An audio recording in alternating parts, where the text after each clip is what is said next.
There is a silent dread that hums in the background of nearly every human heart, the unspoken fear of decline, of inevitable decay, of the body, slowly breaking down, like a house collapsing stone by stone under the weight of time.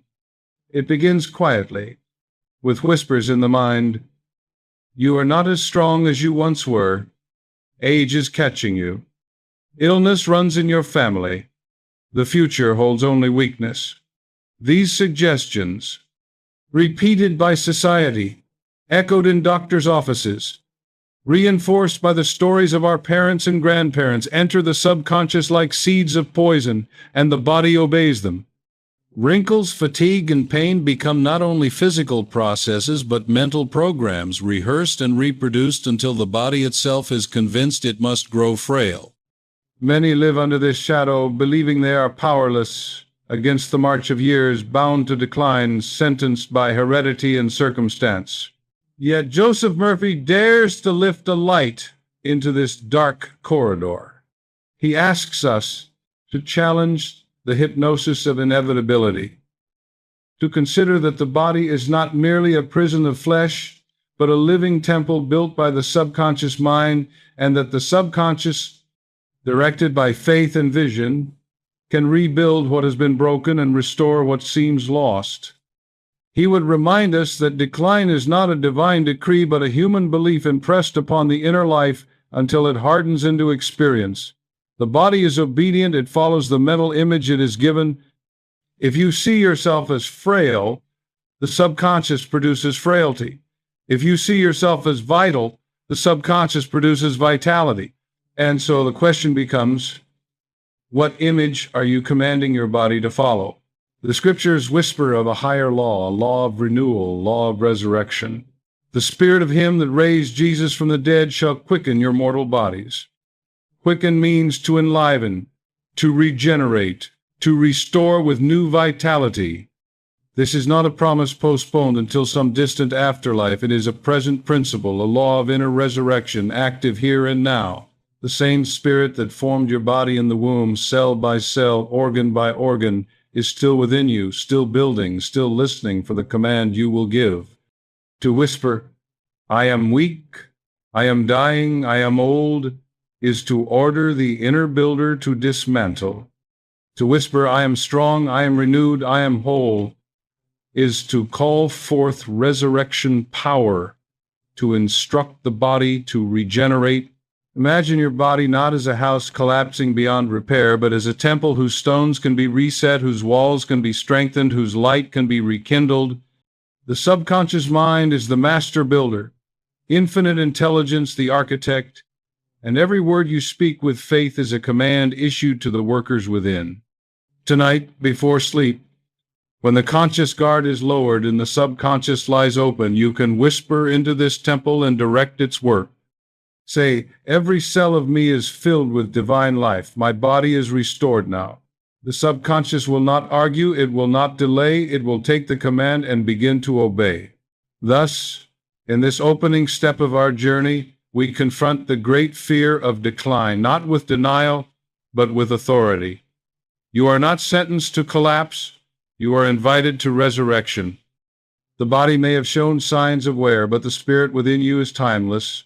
And when you align thought with spirit, the temple of your being can rise again in health, in youth, in strength. Decline is not destiny. Resurrection is. And resurrection is not only for the dead, it is for the living.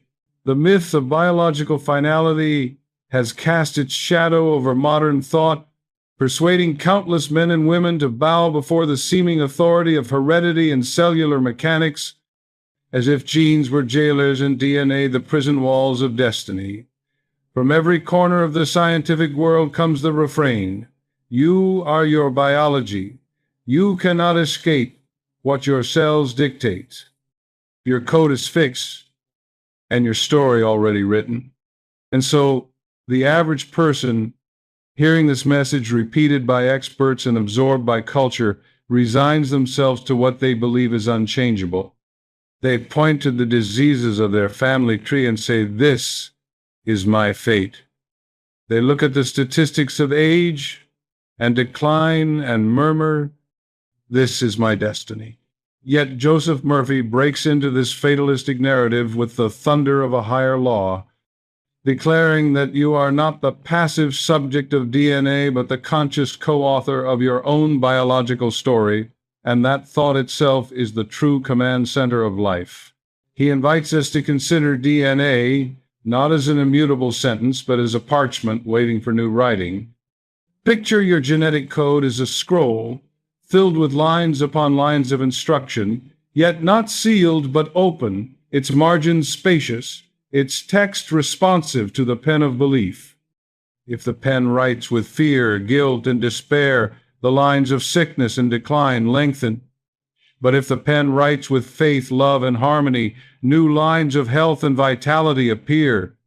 In this way, DNA is not the tyrant it is made to be, but the obedient scribe of the subconscious, copying into form whatever pattern the mind impresses. Modern science already whispers this truth through the discoveries of epigenetics, where environment and mindset can activate or silence genes. Yet Murphy goes further. Environment is not merely outer circumstance, but inner atmosphere, and the subconscious, bathed in thought and emotion, is the true environment of your cells. What you believe, you breathe into your DNA. What you expect, you command into your very flesh. Philosophically, this is the great liberation. The determinist says you are bound to the mechanics of matter, but the metaphysician replies that matter itself is bound to the mechanics of mind. The determinist says heredity is law. Murphy replies that belief is law, and belief shapes heredity itself. The determinist says the script is locked. Murphy says the script is open, awaiting your words. Thus, when you whisper before sleep, "My cells are governed by divine order, my DNA vibrates with harmony, my body regenerates now," you are not speaking fantasy, but issuing a direct order to the subconscious, which copies the command into the manuscript of your biology.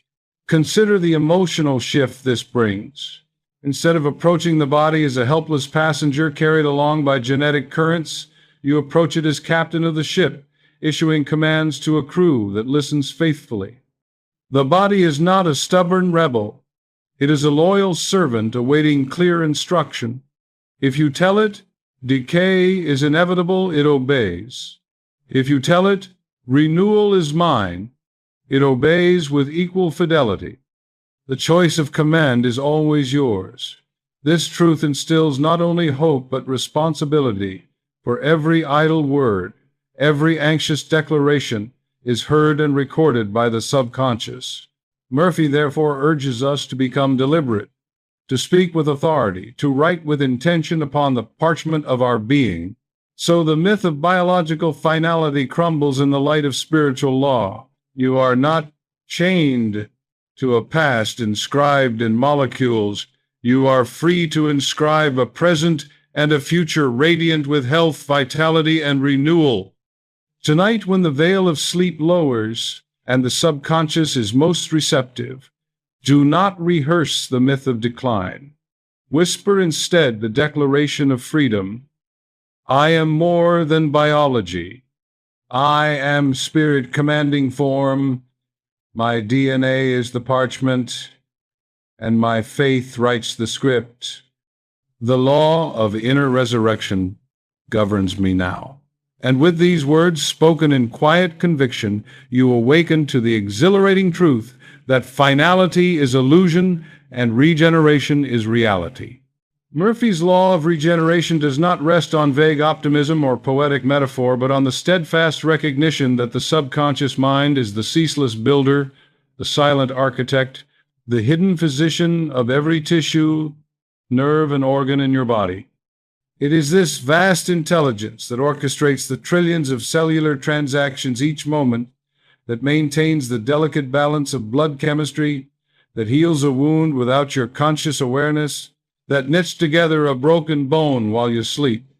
You do not rise each morning and consciously direct your liver to filter toxins or your heart to pump blood through miles of vessels. These functions proceed with immaculate precision because the subconscious mind, charged with the memory of divine order, sustains them And if the subconscious is already capable of building the body, is it not equally capable of rebuilding it? If it can weave cells from a single fertilized seed into a complete organism, is it not able to restore cells grown weary with age, to replace diseased tissue with new, vibrant life? Murphy's resounding answer was yes. The subconscious mind can regenerate, for it is the very presence of God in action within the flesh. The theological underpinning of this law is found in the eternal declaration of Scripture. The Spirit of him that raised Jesus from the dead shall quicken your mortal bodies. To quicken is to enliven, to regenerate, to restore vitality where decay once reigned. The resurrection power is not a distant miracle locked in sacred history, but a living law present in every human being. Just as spring breaks the grip of winter and brings blossoms from bare branches, so the Spirit within you can break the grip of decline and bring renewal to your very cells. Murphy interpreted this not as an isolated event, but as a universal principle. What was demonstrated in Christ is available to all, for the same Spirit dwells in all. Thus, the law of regeneration is not a special intervention, but the natural operation of divine order, waiting only for your cooperation. Imagine then the subconscious as a master surgeon, infinitely skilled, infinitely tireless, working in the silent theater of your body. When you speak words of fear, guilt, or despair, it takes those as surgical instructions and carves weakness into the tissues. But when you speak words of faith, gratitude, and harmony, it follows those commands with equal fidelity, reconstructing the organs, renewing the blood, restoring the nerves. It is impartial, it does not argue, it does not reason. It only obeys the most frequent and most emotionally charged impression it receives. This is why Murphy taught the discipline of whispered affirmations before sleep. In the twilight state, when resistance is lowered, the subconscious accepts suggestion most readily, and those suggestions become the orders it carries out through the night. The spoken word is the scalpel in the hands of the inner surgeon, and every syllable charged with faith directs the operation toward wholeness. Consider the metaphor of a cathedral under repair. Centuries of weather have worn the stones, cracks mar the arches, and dust dims the stained glass. Yet the master builder, equipped with the original design, begins the work of restoration. Piece by piece, stone by stone, he resets the structure, cleanses the glass, and restores the cathedral to its radiant beauty. So too the subconscious, holding within itself the perfect divine pattern, begins its restoration the moment you command it with faith. It does not need to invent the design anew. It remembers the original blueprint of health, youth, and harmony, and it works ceaselessly to reinstate it. And so Murphy declares, if you desire regeneration, do not plead, do not beg, do not despair. Speak with quiet authority to the subconscious, the hidden builder, and it will obey.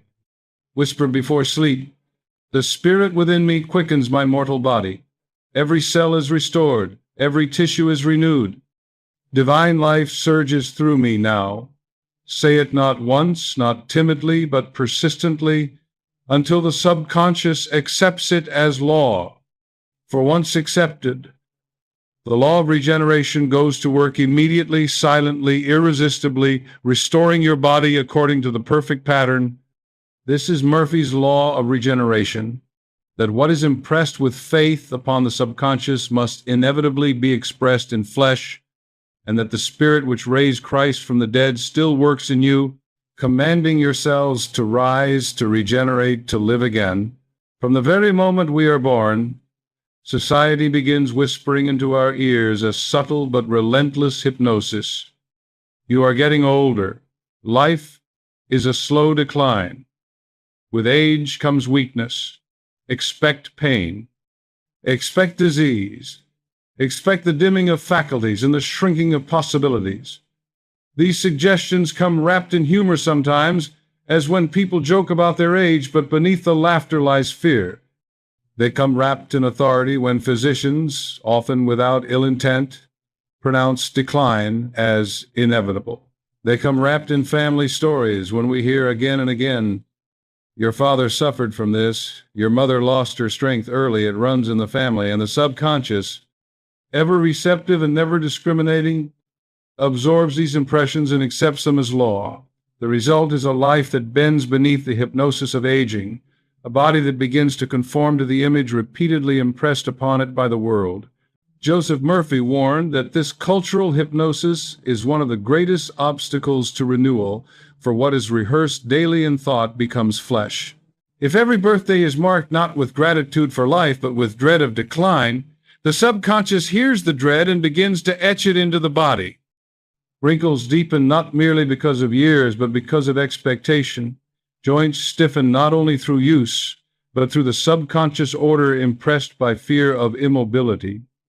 The subconscious is the soil, and if you continually plant the seeds of decline, decline must be the harvest.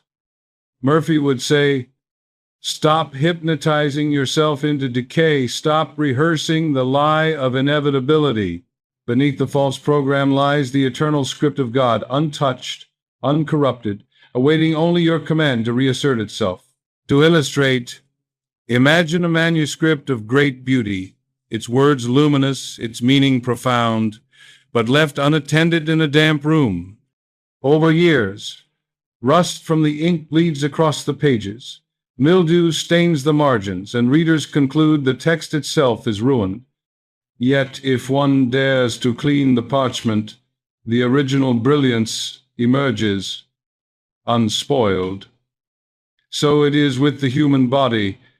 Beneath the stains of false belief lies the perfect code of wholeness. Aging is not an iron decree, but rust upon the manuscript, and the subconscious, once given the order, can cleanse the rust and restore the original writing. The invitation, then, is to reject the mass suggestion that decline is your destiny. When the world says, prepare for weakness, whisper instead, I am strong with the strength of God.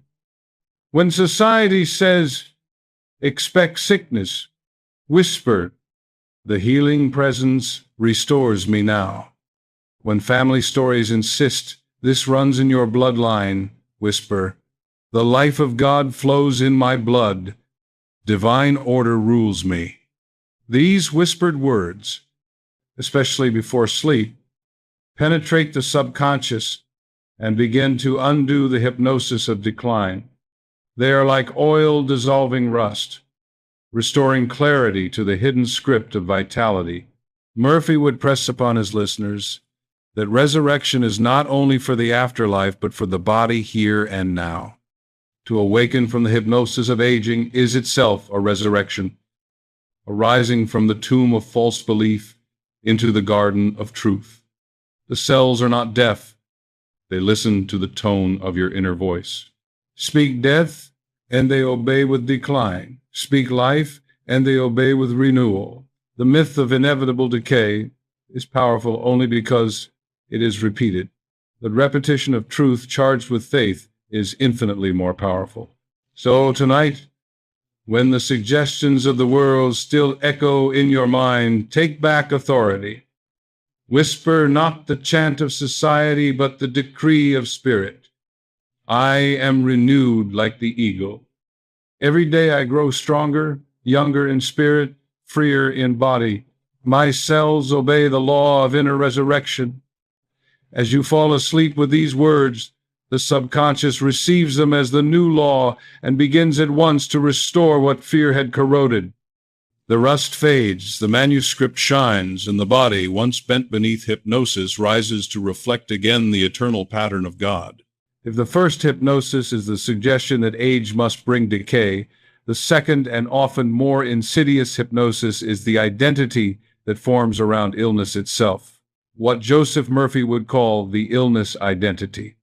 It begins subtly. A diagnosis is given, a symptom becomes persistent, a condition lingers longer than expected. Instead of seeing the ailment as temporary, many begin to weave it into the fabric of their self-image. They say not merely, I have arthritis, but I am an arthritic. They do not only acknowledge, I have diabetes, but affirm, I am a diabetic. The subconscious, always literal, and obedient takes these words as commands. It fuses the disease with identity, engraving it into the blueprint of the body, making it far harder for regeneration to occur because the body is simply following the script it has been handed. Murphy insisted that no sickness should ever be accepted as identity, for to do so is to hand the subconscious a poisoned decree. He illustrated this point with vivid metaphors, reminding his readers that illness is not a master but a parasite feeding upon imagination. Picture a parasite that only survives when given attention, clinging to the thought life, drawing strength from constant rehearsal. The more the sufferer speaks of the condition, broods over it, claims it as mine, the more firmly the parasite attaches itself until the host forgets they were ever whole. But the parasite is not invincible. The moment attention is withdrawn, the moment identity is reclaimed as health and wholeness, the parasite withers for lack of nourishment. And so Murphy urged his listeners, stop feeding the parasite of illness with your words, your fears, and your rehearsals.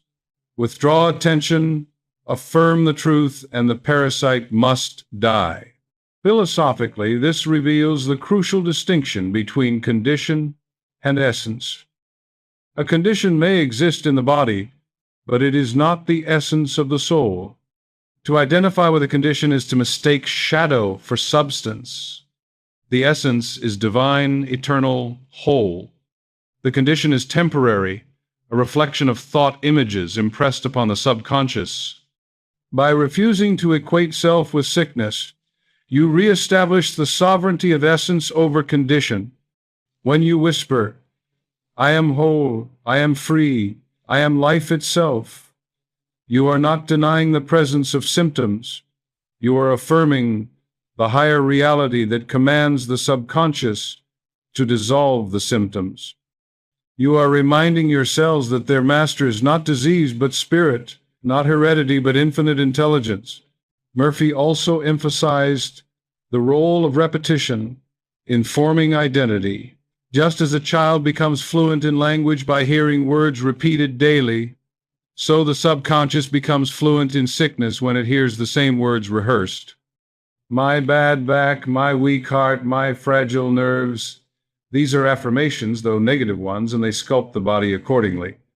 The remedy is not silence, but substitution, replacing the destructive affirmations with constructive ones until a new identity forms.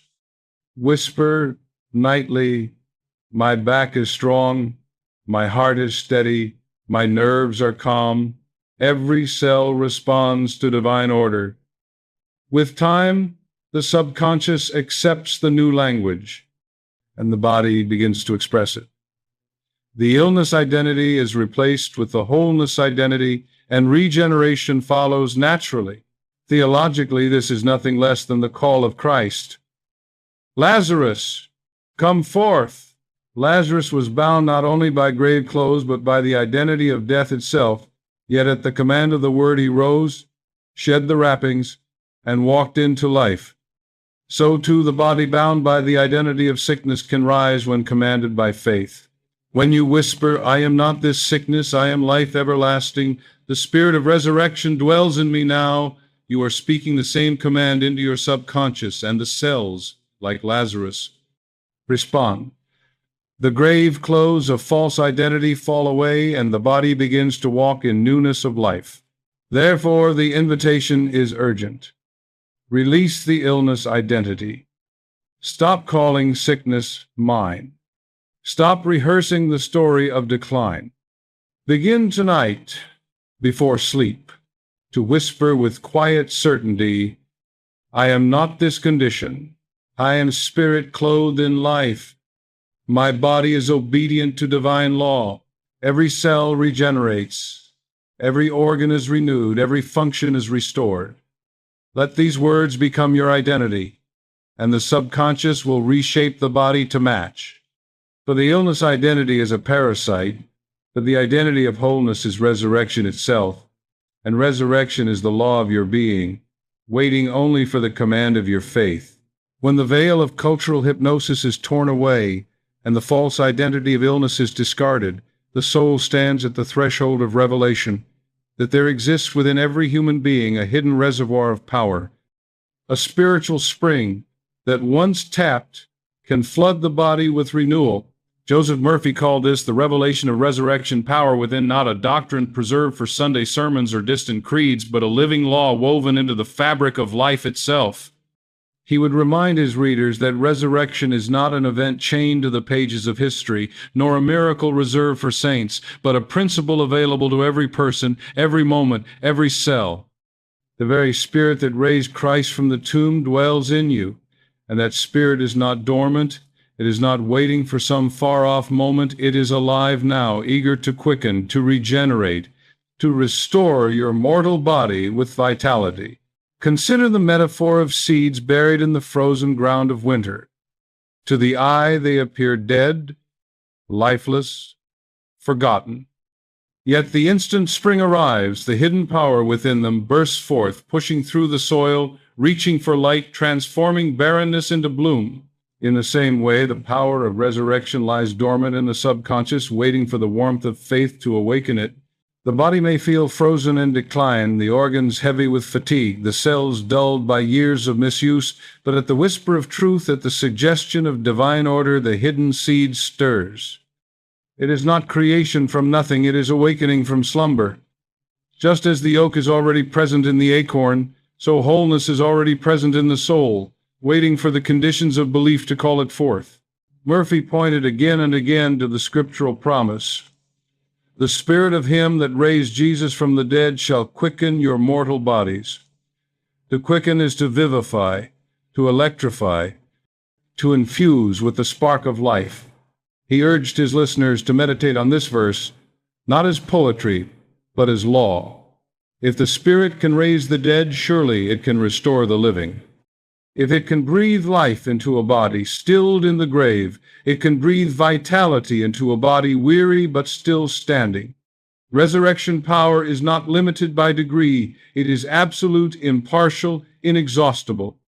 The only limit is the belief that says, this is impossible.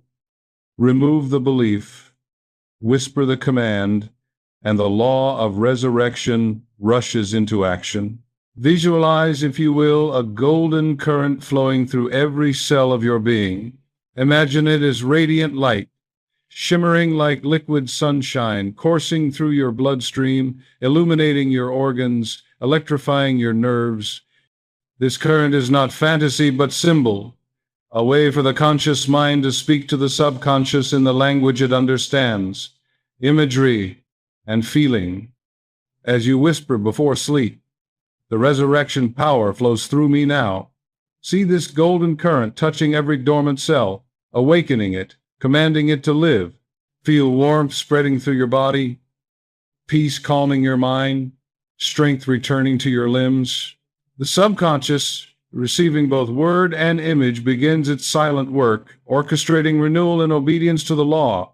Philosophically, this revelation collapses the supposed barrier between natural and supernatural. What we call natural processes of healing, the closing of wounds, the knitting of bone, the renewal of skin, are already expressions of resurrection power at work. The extraordinary is but the ordinary seen in its fullness. Every act of regeneration, no matter how small, is proof that the principle is alive within you. The only task is to expand its operation by impressing upon the subconscious larger images of wholeness, refusing to confine it to the limits of fear or expectation.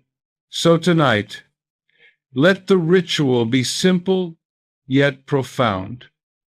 As you lay down to sleep, whisper with calm conviction, the Spirit of life quickens me now. Every cell awakens. Every organ is renewed. Resurrection is at work in me. Imagine the golden current flowing through your body. Feel gratitude as though the renewal were already complete, and surrender to rest. For in the silence of sleep, the subconscious will take this command and carry it out with divine precision. And when you awaken, know that you are not merely a creature of time bound to decline, but a temple of resurrection, housing within yourself the very spirit that restores, renews, and regenerates all things. To glimpse the reality of resurrection power within is to awaken to a startling vision of youth renewed, of vitality reborn, of an image of yourself, not bound by the calendar or the wear of years, but radiant with the eternal freshness of spirit. Joseph Murphy would often point to the psalmist's words, "Thy youth is renewed like the eagles." He saw in this not mere metaphor, but law, a promise that the subconscious, when impressed with the image of vitality, has the power to restore it.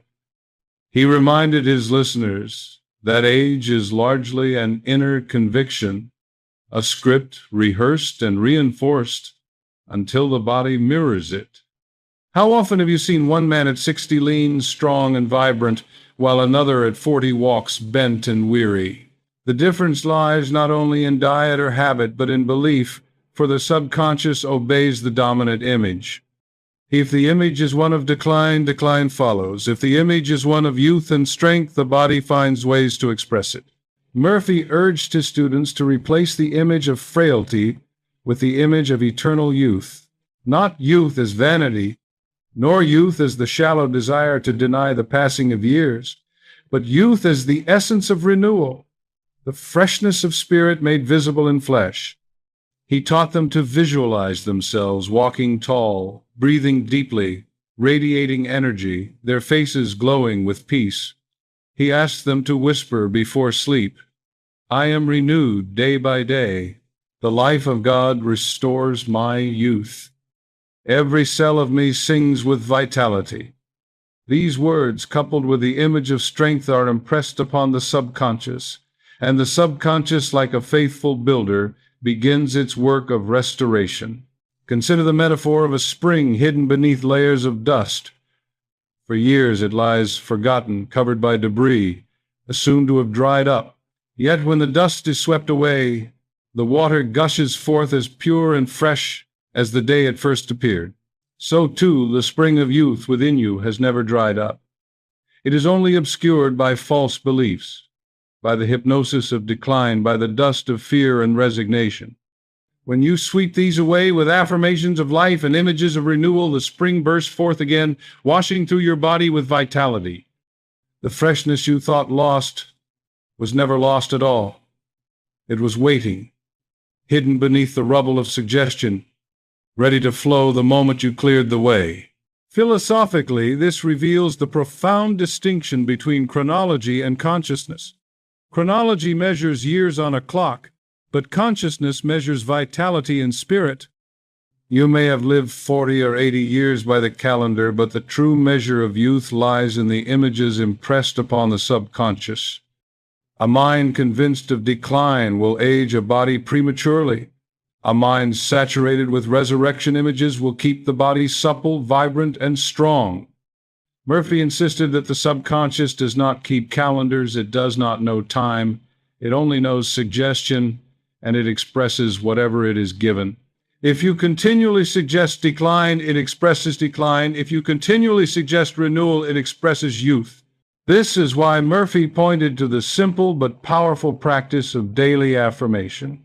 To say with conviction, "I am young in spirit, strong in body, radiant in life," is to plant seeds of vitality in the soil of the subconscious.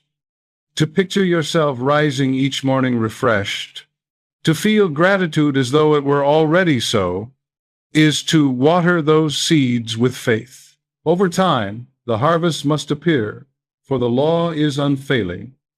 What is impressed is expressed, and when it appears, others may marvel, saying, "How is it that you look so alive, so strong, so young?" But you will know the answer. You commanded your subconscious with truth, and it obeyed. So tonight, as you prepare to sleep, do not rehearse the stories of decline.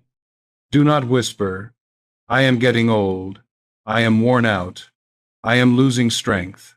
Instead, affirm with gentle certainty, "The Spirit renews me now. My youth is restored. My strength is quickened. Every cell in me vibrates with the joy of life. See yourself moving with ease, smiling with radiance, living with freedom.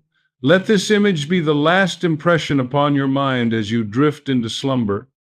For the subconscious, faithful to its nature, will take this image as blueprint and begin at once to inscribe it upon your body. And in time, you will rise with the strength of the eagle, renewed not by chance but by law, not by fantasy but by faith. And you will know that the image of eternal youth is more than a dream. It is the divine pattern reasserting itself in you, having unveiled a truth that youth and vitality are not lost treasures but living patterns ready to be reawakened. Joseph Murphy turns to the practical art of reinstating the divine blueprint by learning how to speak directly to the cells of the body.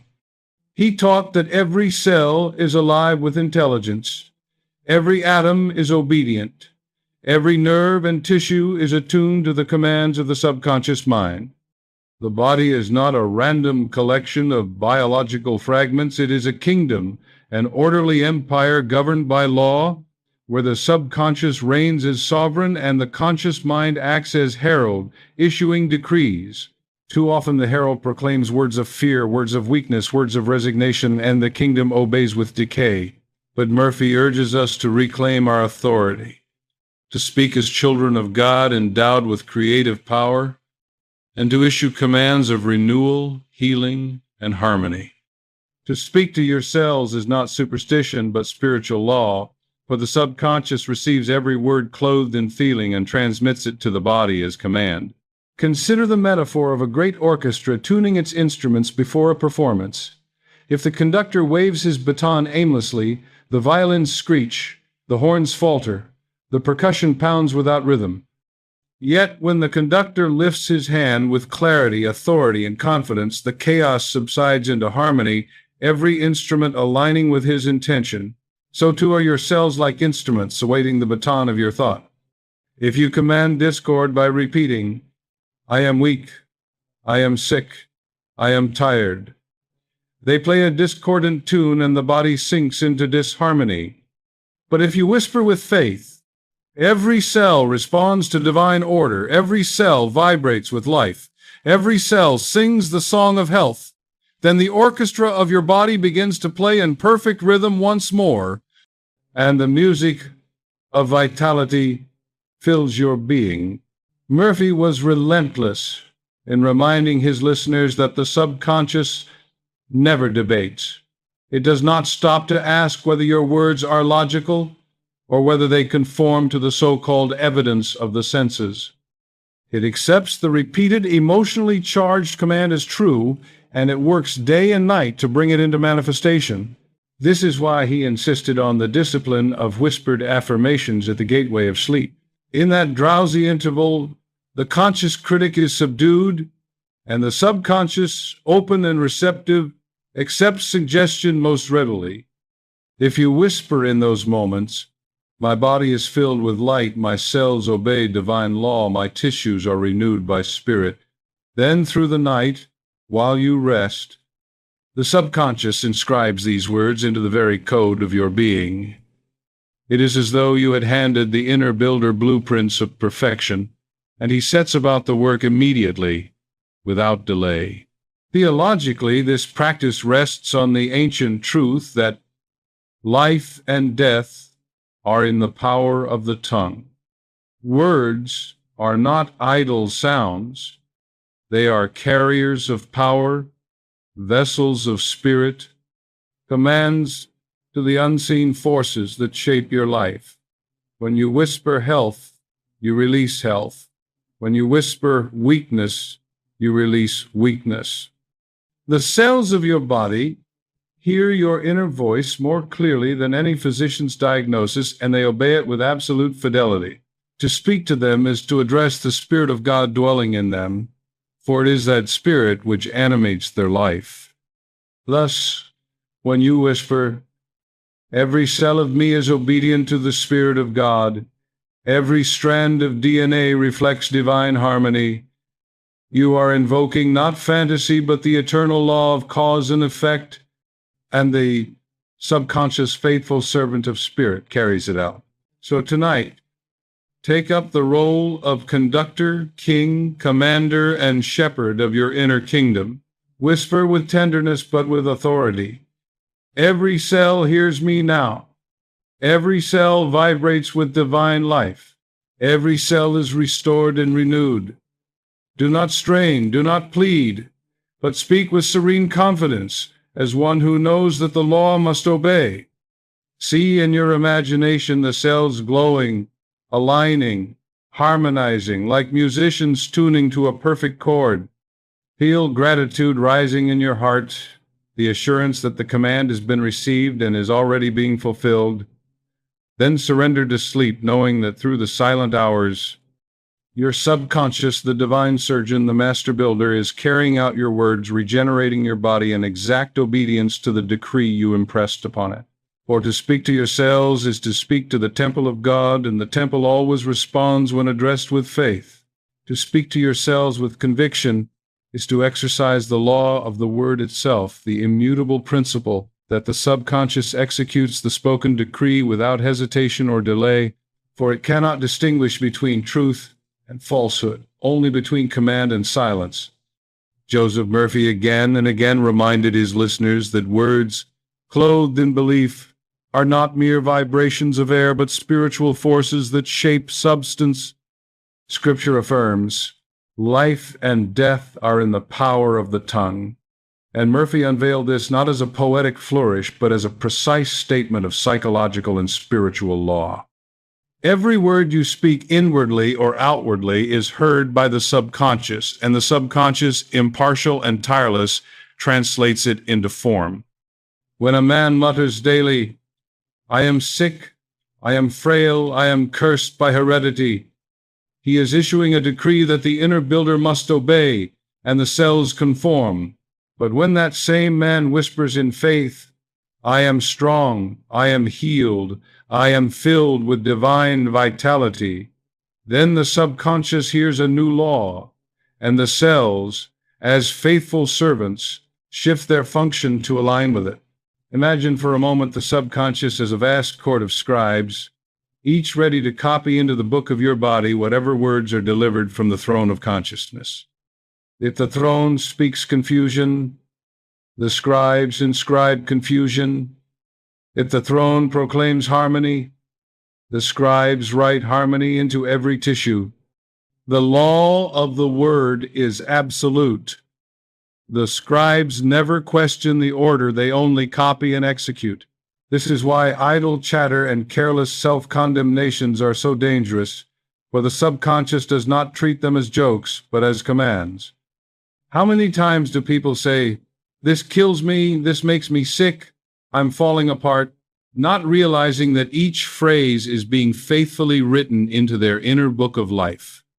Murphy's counsel was to guard the lips and guard the thoughts, to become deliberate in speech, for every word is a seed, and the harvest is inevitable.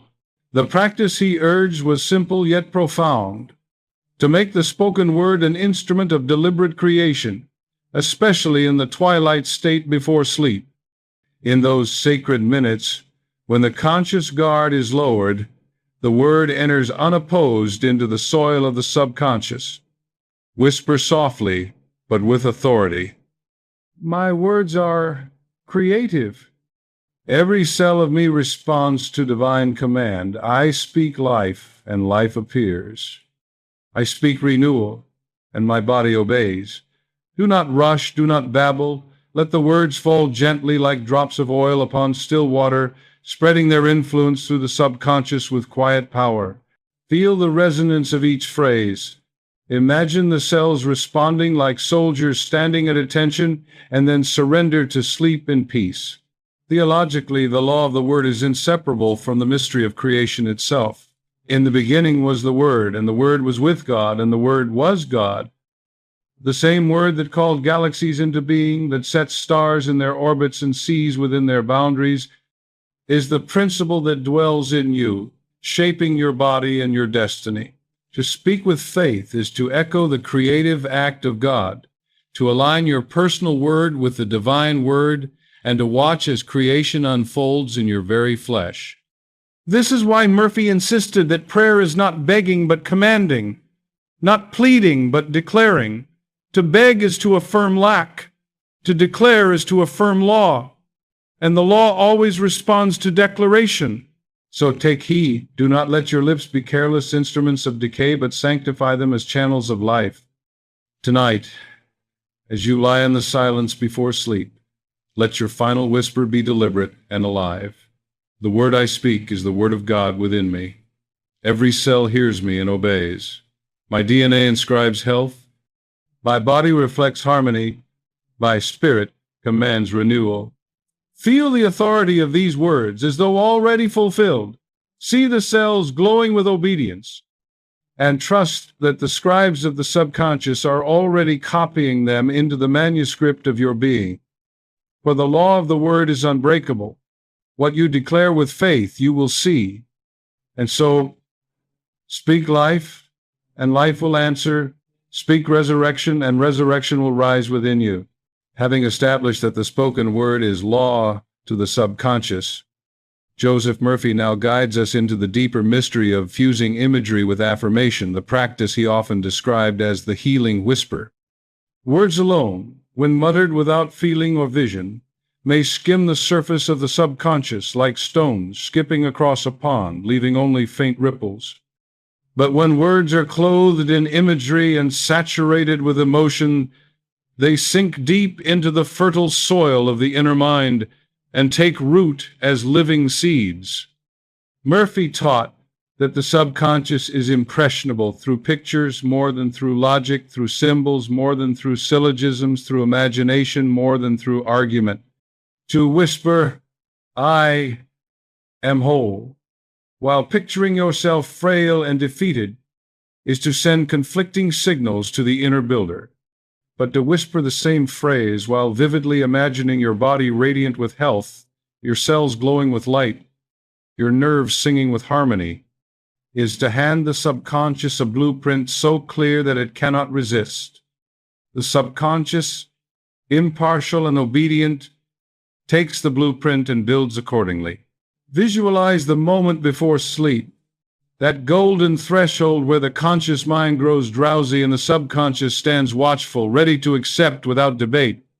You lie quietly, your breath slowing, your muscles releasing, and you begin to whisper softly, every cell in me is alive with divine life.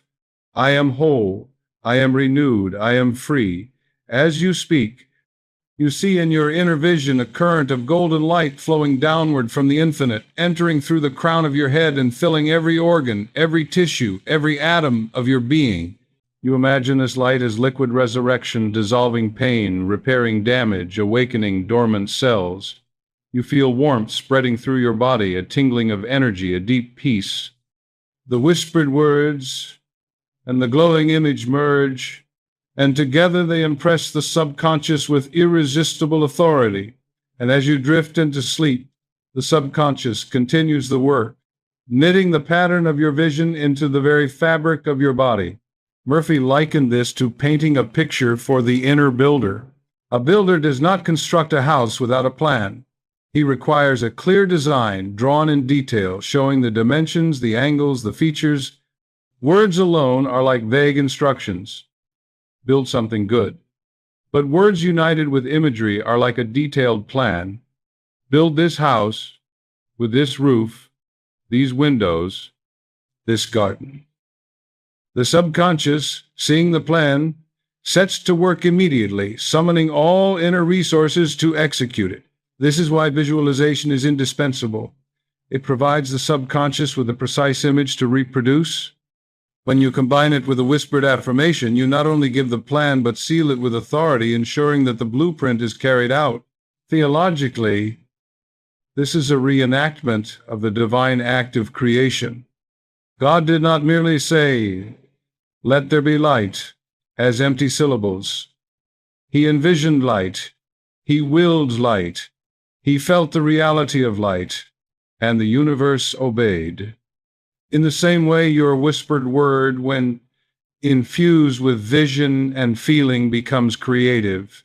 You echo the divine fiat within your own sphere, and the cells of your body, like galaxies to his voice, align themselves to your command.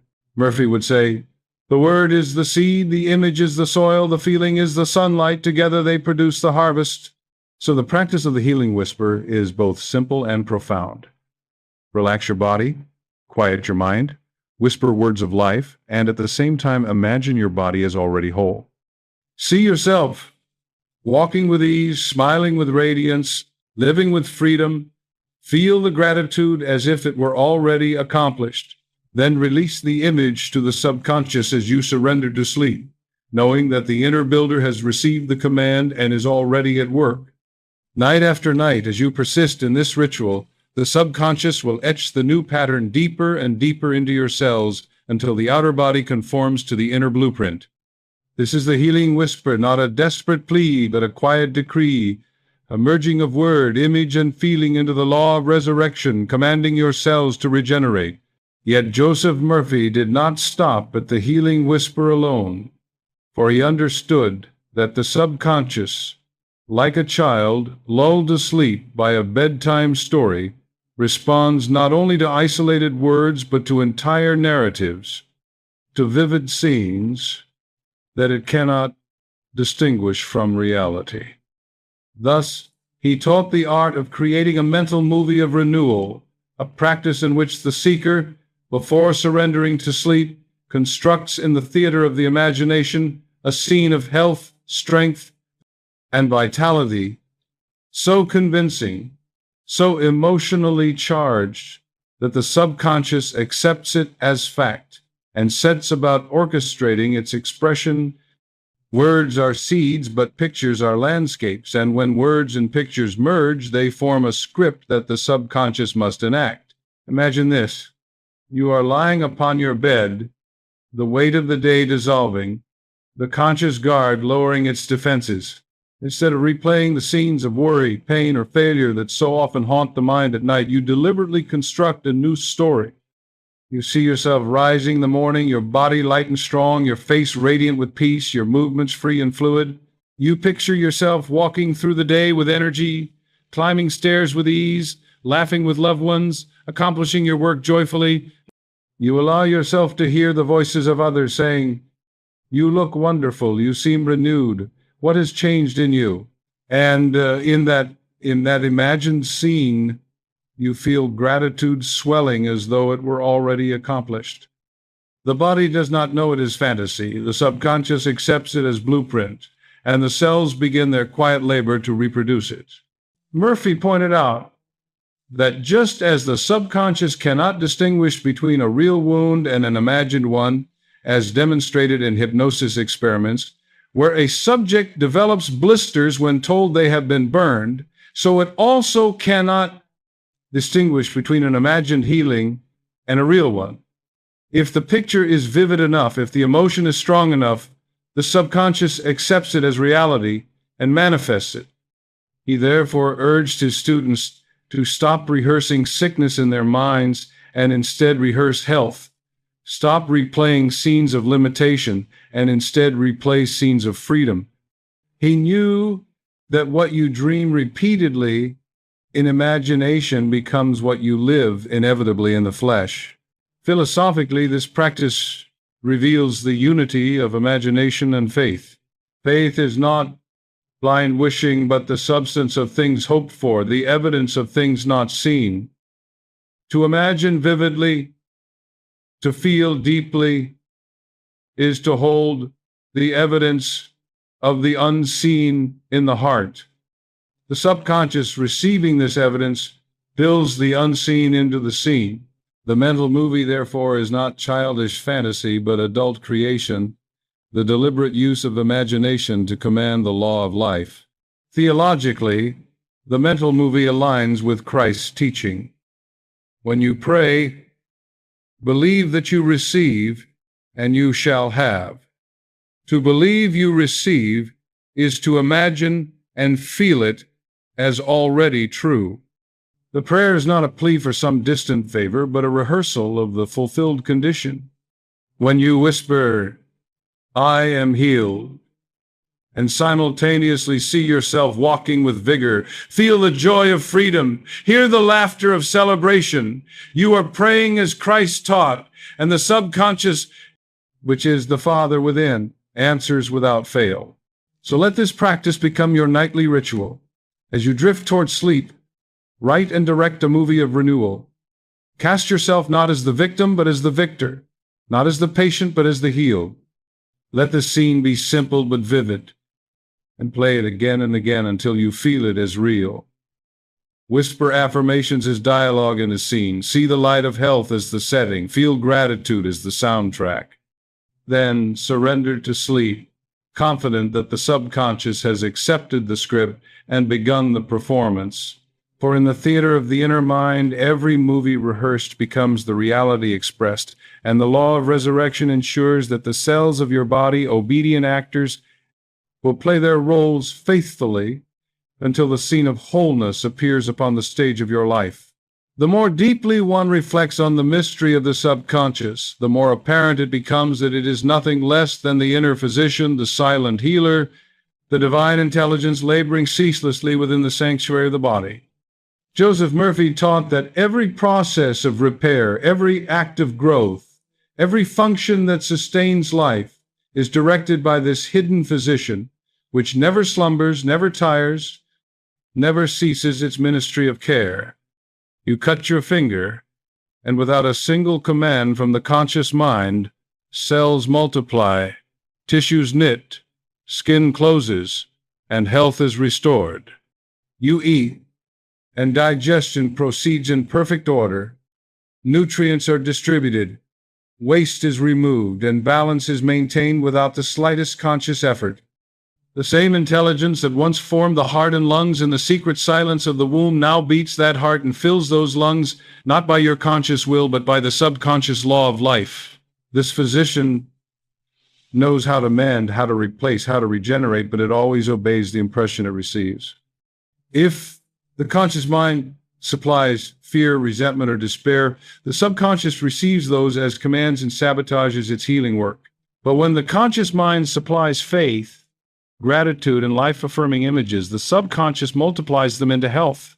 Murphy would often liken the subconscious to a divine gardener tending an eternal garden within.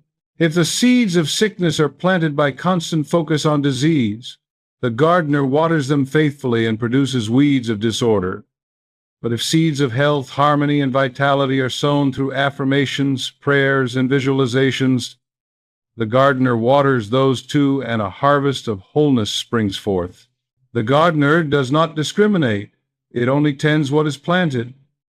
And so the responsibility rests with you. Will you hand the subconscious weeds or roses, images of death or images of resurrection? The soil is fertile, the gardener tireless, and the harvest inevitable. Your task is simply to sow wisely. Picture this inner physician at work. Imagine a vast workshop where luminous artisans labor tirelessly, each one representing a function of the body. One mends tissues, another purifies blood, another restores nerve pathways, another strengthens bones. They work without complaint, without pause, responding only to the orders transmitted from above. If the conscious mind cries, "I am broken, I am frail, I cannot recover," the artisans lay down their tools and allow disorder to spread. But if the conscious mind whispers, "I am whole, I am strong, the life of God flows through me," they leap into motion, redoubling their efforts, restoring balance, repairing damage, renewing vitality. They do not debate the command, they simply follow it with mathematical precision. Theologically, this points again to the truth that God is not an external surgeon who must be persuaded to operate, but the indwelling intelligence already at work in the hidden depths of your being. Christ's words, "The Father within me, he doeth the works," are the very essence of Murphy's teaching. The subconscious is the channel of this Father, the instrument of his law, the executor of his will. When you speak affirmations of health, You are not inventing a fantasy, but aligning your conscious word with the divine physician's eternal work. You are reminding the inner healer of the perfect blueprint, and it responds instantly, directing your cells to regenerate in harmony with divine order. So, let the nightly ritual take on this deeper recognition. As you prepare for rest, do not merely repeat words mechanically. Whisper with reverence. The divine physician within me restores every cell. The inner gardener waters the seeds of life. The Spirit of God quickens my body now. See in your mind's eye the artisans of the subconscious at their workbenches, crafting health with luminous hands, weaving tissues with golden threads, pouring vitality into your blood. Feel gratitude swelling within you, as though the healing were already complete. Then release it all to the subconscious with the trust of a patient, placing themselves in the hands of the most skilled surgeon, confident that the work is being done perfectly. For the subconscious is your physician, your gardener, your master builder, and when it receives the impression of faith, it regenerates your body with the precision of law and the compassion of God. The testimony of science itself, when rightly interpreted, reveals a startling confirmation of Murphy's law of regeneration, but what the medical world calls the placebo effect is nothing less than proof that belief commands the body and faith edits the very script of DNA. Consider the countless documented cases where patients, convinced that they had received powerful medicine, experienced dramatic healing, though in truth they had been given only sugar pills or harmless injections. Tumors shrank, pain dissolved, wounds closed, not because of any chemical in the treatment, but because the subconscious, persuaded of healing, issued orders to the body to comply. The mere conviction that health was being restored became the catalyst for actual regeneration. To Murphy, this was not anomaly, but demonstration, a glimpse of the universal law that the subconscious mind always expresses what it is impressed with, and that faith is the true medicine of the soul. He would remind us that Christ himself spoke this law plainly. According to your faith be it unto you, and again, thy faith hath made thee whole. Nowhere did he say, according to the pill, or according to the physician's decree, but always, according to your faith.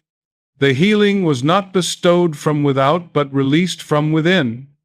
The placebo effect is simply the modern world's reluctant acknowledgement of what the prophets and mystics have always known. Belief is the architect of flesh. If a harmless pill, invested with belief, can catalyze healing, how much more powerful is a deliberate affirmation whispered into the subconscious with conviction, accompanied by imagery of health and gratitude for its fulfillment? Murphy delighted in pointing out that the placebo effect exposes the impotence of fear-based determinism. If the body were truly a machine governed solely by fixed laws of biology, then sugar pills could not produce real healing. Yet they do, because the true governing force is not chemistry but consciousness. The subconscious, when given the suggestion wrapped in expectation, mobilizes every system of the body to fulfill it. Hormones adjust, immune cells rally, neural pathways reconfigure, all in obedience to belief. Placebo is not accident but evidence, the fingerprint of resurrection law upon the human frame. Picture the implications. If false belief in the power of a harmless tablet can summon the body's forces into healing, how much greater is the potential of true belief in the divine law of life, consciously impressed upon the subconscious night after night? Placebo proves that the subconscious obeys suggestion. Murphy calls us to go further, to become the conscious physician of our own destiny, prescribing not sugar pills but living words, administering not inert substances but faith-charged affirmations. When you whisper, "Every cell of my body is quickened by the Spirit of God. Divine life surges through me now," you are providing the subconscious with the most potent medicine of all conviction, clothed in imagery and feeling. Theologically, this transforms the placebo effect from a curiosity into a sacrament of faith.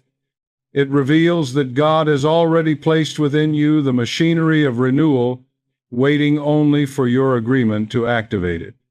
The Father within does the works the moment you believe. This is why Murphy would say, your faith speaks louder than your genes, louder than your fears, louder than any prognosis. Genes may carry potentials, but faith decides which ones are expressed. Fear may echo through the bloodline, but belief can silence its voice. So let the lesson be this: never again dismiss the quiet authority of your belief. Do not wait for outer medicine to convince you of inner healing. Instead, each night, whisper your own prescription. Write your own order upon the tablet of the subconscious. Say with conviction, I believe in the law of life within me. My body is restored, my cells obey, my future is radiant with health. Feel it, see it, know it, and rest in peace, for the law is universal. What is impressed in faith must be expressed in form. The placebo effect is but the shadow. The truth is, the substance belief regenerates, faith resurrects, and your cells will obey the command of your conviction. Yet Murphy also warned with great urgency that as powerful as faith is in commanding the body into renewal, so too fear possesses a dark potency to issue commands of destruction. For fear is faith inverted, a belief in disaster clothed with emotion, and the subconscious obeys it with equal fidelity. He taught that every repeated fear is a silent order given to the cells, every anxious thought a decree of decay impressed upon the inner builder.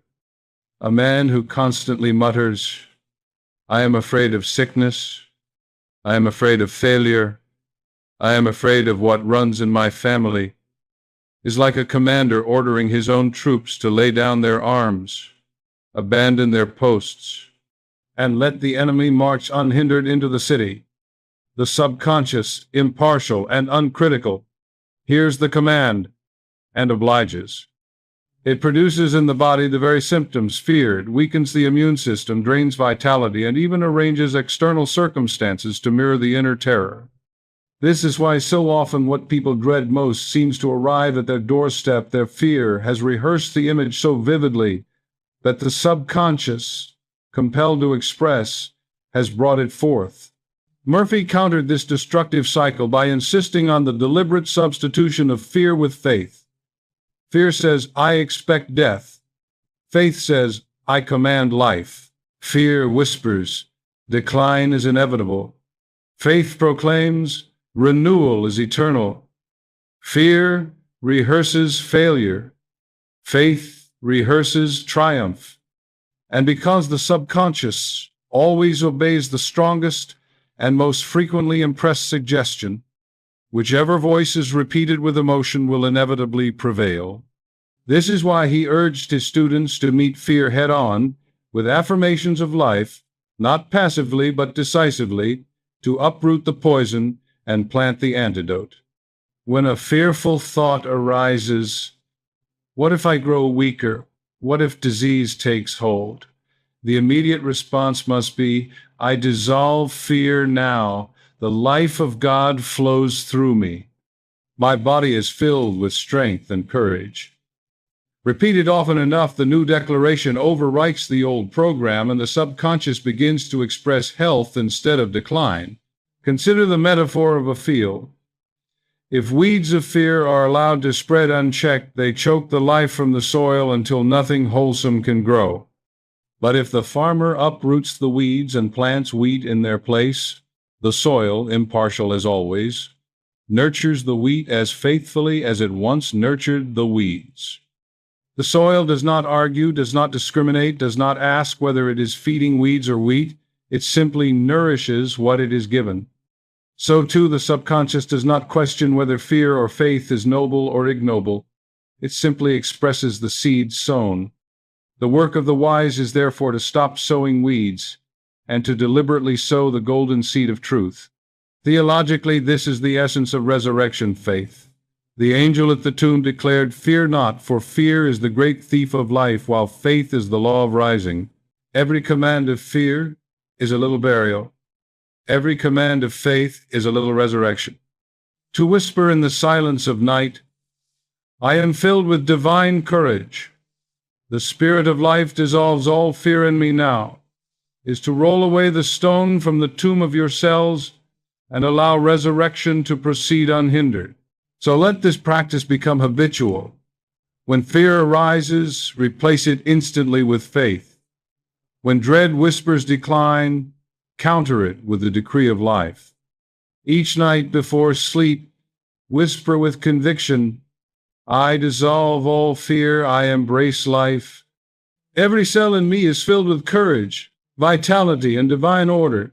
See the golden light of spirit sweeping through your body, washing away every shadow of fear, replacing it with radiant assurance. Fall asleep in that vision, and the subconscious, faithful and obedient, will inscribe the command of life into your DNA, regenerating your cells in perfect harmony. For fear commands death, but faith commands resurrection, and the law is sure. Whatever command is given with belief, the body must obey. Among all the subtle poisons that corrode the subconscious and distort the divine blueprint, Joseph Murphy placed special emphasis on resentment, that silent acid, which eats away at vitality and inscribes disease into the body's code. Resentment is more than a passing emotion. It is a fixation of memory, a mental rehearsal of injury that the subconscious interprets as a perpetual command. When a man clings to the thought, I was wronged, I was betrayed, I cannot forgive, he is impressing the subconscious with bitterness, and the subconscious, faithful as always, expresses it in the flesh. Tension grips the nerves, acids flood the stomach, joints stiffen, circulation falters. The outer ailment may be labeled arthritis, ulcer, or hypertension, but the root is the inner script of unforgiveness. Resentment is like keeping poison in one's bloodstream, hoping it will harm another. In truth, it is the one who harbors resentment who suffers, for the subconscious, impartial and literal, receives the bitter rehearsal as law and molds the body to reflect it. Murphy insisted that forgiveness is not optional sentiment but essential medicine, the only antidote to the corrosive effects of resentment. Forgiveness is not condoning injustice or pretending the wrong never occurred. It is the deliberate act of releasing the emotional charge so that the subconscious may be cleansed of the poison. He would say, you are tied to the person you resent with chains stronger than iron. Forgive, and you cut the cord. Release them, and you release yourself. The moment you sincerely whisper, I forgive, you are not setting the offender free, but setting yourself free, unlocking the inner prison where your vitality has been trapped. Forgiveness restores circulation not only of blood, but of life, of health, of divine supply. Consider the testimony he often shared of those healed instantly upon forgiving. A woman crippled by years of arthritis found her joints loosening and her pain dissolving within weeks of nightly affirmations. I release him completely. I forgive him and set him free. I am free, and God's love fills me. Her healing was not a miracle in the sense of divine exception, but the simple restoration of divine law. Resentment had poisoned her body, and forgiveness washed it clean. Another man, haunted by ulcers from years of bitterness toward a business partner, began repeating before sleep, I forgive, I release, love fills my heart. In time, the ulcers dissolved, not because of medicine alone, but because the subconscious, freed from bitterness, was able to restore harmony. These are not anomalies, but demonstrations of the principle. What is impressed must be expressed. If resentment is impressed, disease is expressed. If forgiveness is impressed, renewal is expressed. Theologically, this principle shines with the light of Christ's own words. Forgive, and you shall be forgiven. This is not a moral plea alone, but a spiritual law. To forgive is to remove the obstruction from the channel through which divine life flows. Jesus, even on the cross, declared, "Father, forgive them," demonstrating that forgiveness is the act of resurrection itself, the refusal to let bitterness bind the soul in death. When forgiveness is whispered into the subconscious, the tomb of resentment cracks open, and the body, like Lazarus, comes forth into newness of life. So tonight, if there lingers in your heart any memory that festers, any wound still replayed, take it into your nightly ritual. Whisper not words of accusation, but words of release. I forgive freely and fully. I release all into the love of God. I am free, and love governs me now. Picture the face of the one you resent surrounded by light. See the chain between you dissolve. Feel the peace that follows as circulation is restored to your body and joy to your heart. Drift into sleep with this release, and know that the subconscious has received its new command. And in the days that follow, observe how the body loosens, how the heart lightens, how strength returns. For resentment is decay, but forgiveness is regeneration. And in the act of forgiving, you command your cells to renew, your tissues to revive, your life to rise again in the power of inner resurrection. When the poisons of fear and resentment have been dissolved and the subconscious has been cleansed of the shadows that distorted its expression, the soul awakens to a revelation as luminous as the dawn itself.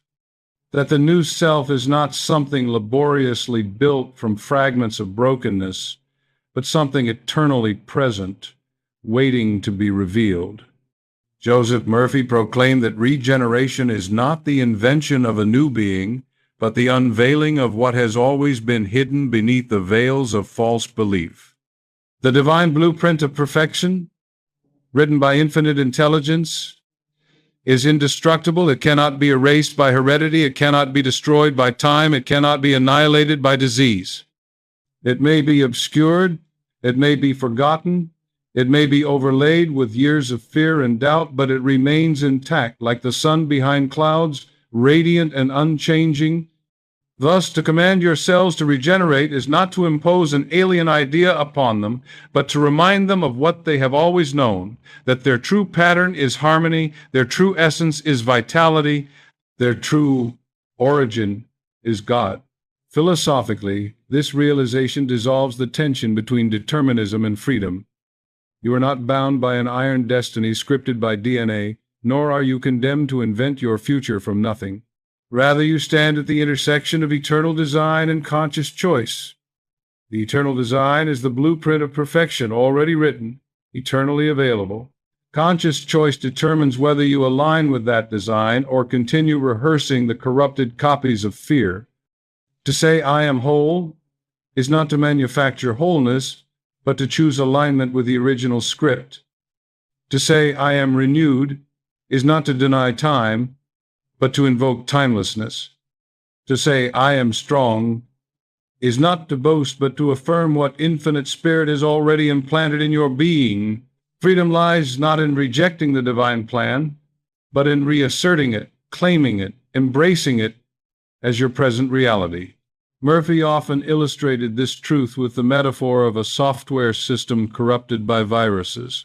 A computer may be slowed, its functions distorted, its files corrupted, but the original operating system remains stored and can be reinstalled to restore order.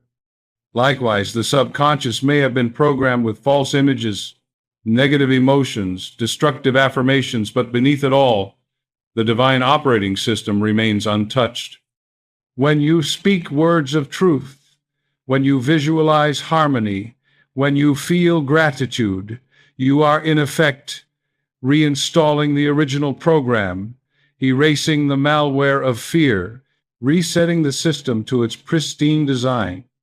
The body responds immediately. Cells reorganizing, tissues regenerating, circumstances realigning, for the builder always prefers the flawless plan once it is brought back to memory. Theologically, this is the meaning of Paul's declaration.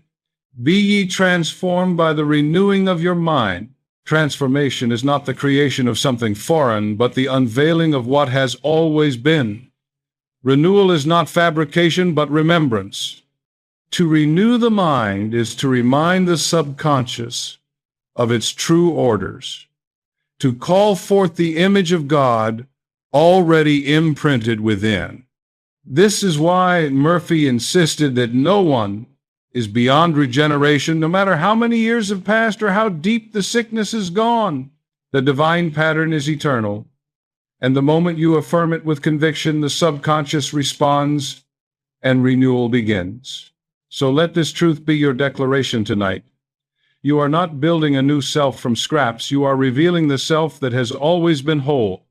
Whisper with conviction, the new me is already here. I am whole now. The divine blueprint governs every cell. I am restored to my original design of perfection. Visualize yourself radiant, free, joyful, strong. Feel gratitude rising as though it were already done.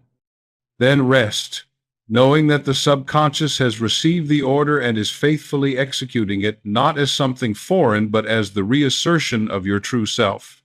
For the new you is not future, it is present, it is now, it is the eternal reality unveiled by the law of inner resurrection. And once this luminous truth begins to dawn upon the mind, that the new self is already inscribed in the eternal blueprint, and that every act of faith is simply the unveiling of what has always been present, there naturally follows a profound shift in how one views the future. For Joseph Murphy taught with unshakable conviction that the future is never a cruel accident, never the blind unfolding of heredity or the inescapable continuation of the past, but the obedient child of faith. Just as the subconscious builds the body according to the impressions it receives, so too it builds the circumstances of tomorrow from the images planted in it today. Every affirmation is a seed of destiny. Every visualization a sketch of what is to come. Every whispered word before sleep a decree inscribed upon the scroll of time. Thus, to command your cells to regenerate is also to command your future to renew, to rise, to flourish according to the divine pattern.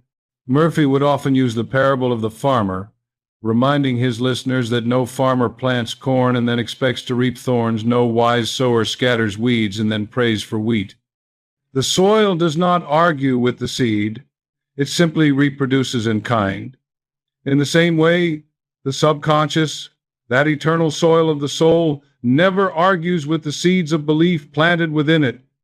If you plant fear, you reap failure. If you plant faith, you reap fulfillment.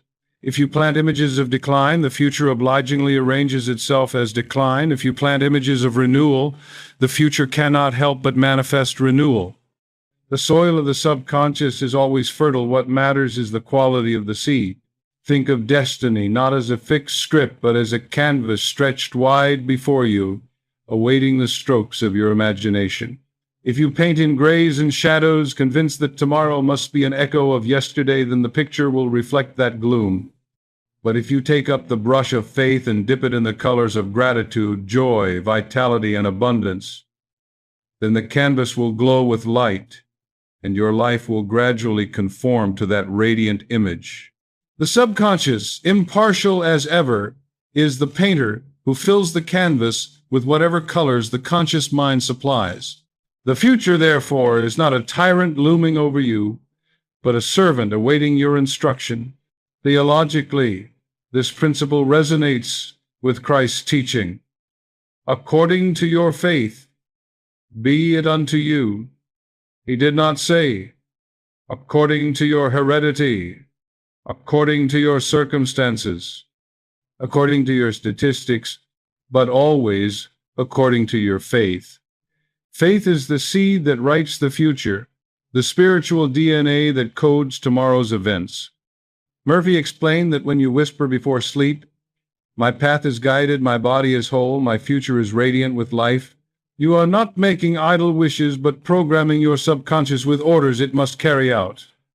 The unseen currents of life begin to move, circumstances align, opportunities appear, and even the cells of your body respond to this decree. Philosophically, this realization is liberation itself. It means that you are no longer a prisoner of the past, chained to old mistakes or ancestral shadows. You are the architect of tomorrow, the co-author with God of the script that unfolds. Your future is not dictated by the years already lived, but by the images impressed tonight. When you align those images with the eternal blueprint of resurrection, your destiny cannot help but reflect renewal. To whisper nightly, "My future is coded with vitality, joy, and divine harmony," is to write a living prophecy, and the subconscious, faithful as law, will fulfill it in due time. So, let this be your practice. Each night, after affirming health for your cells, extend the decree to your destiny. Whisper, "My future is bright, my steps are guided, my days overflow with life. Divine order directs my path, and everything unfolds for my highest good." Picture yourself moving into tomorrow with confidence, doors opening before you, opportunities arising, strength surging through your body, peace radiating from your soul. Feel gratitude as though you are already walking in that future. Then surrender to sleep, knowing that you have planted the seeds of destiny in the fertile soil of the subconscious. And in time, as surely as harvest follows sowing, the future will bloom according to the seeds you have chosen. For your destiny is not heredity, not chance, not fate. It is the child of your faith, and faith commands resurrection.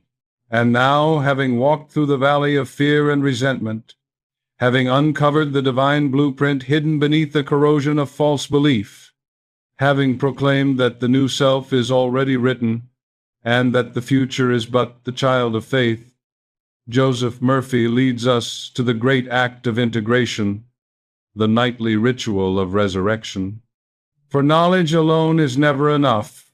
Law unpracticed is law unrealized. The subconscious is not moved by theories or arguments, but by repetition, by imagery, by suggestion, clothed in feeling.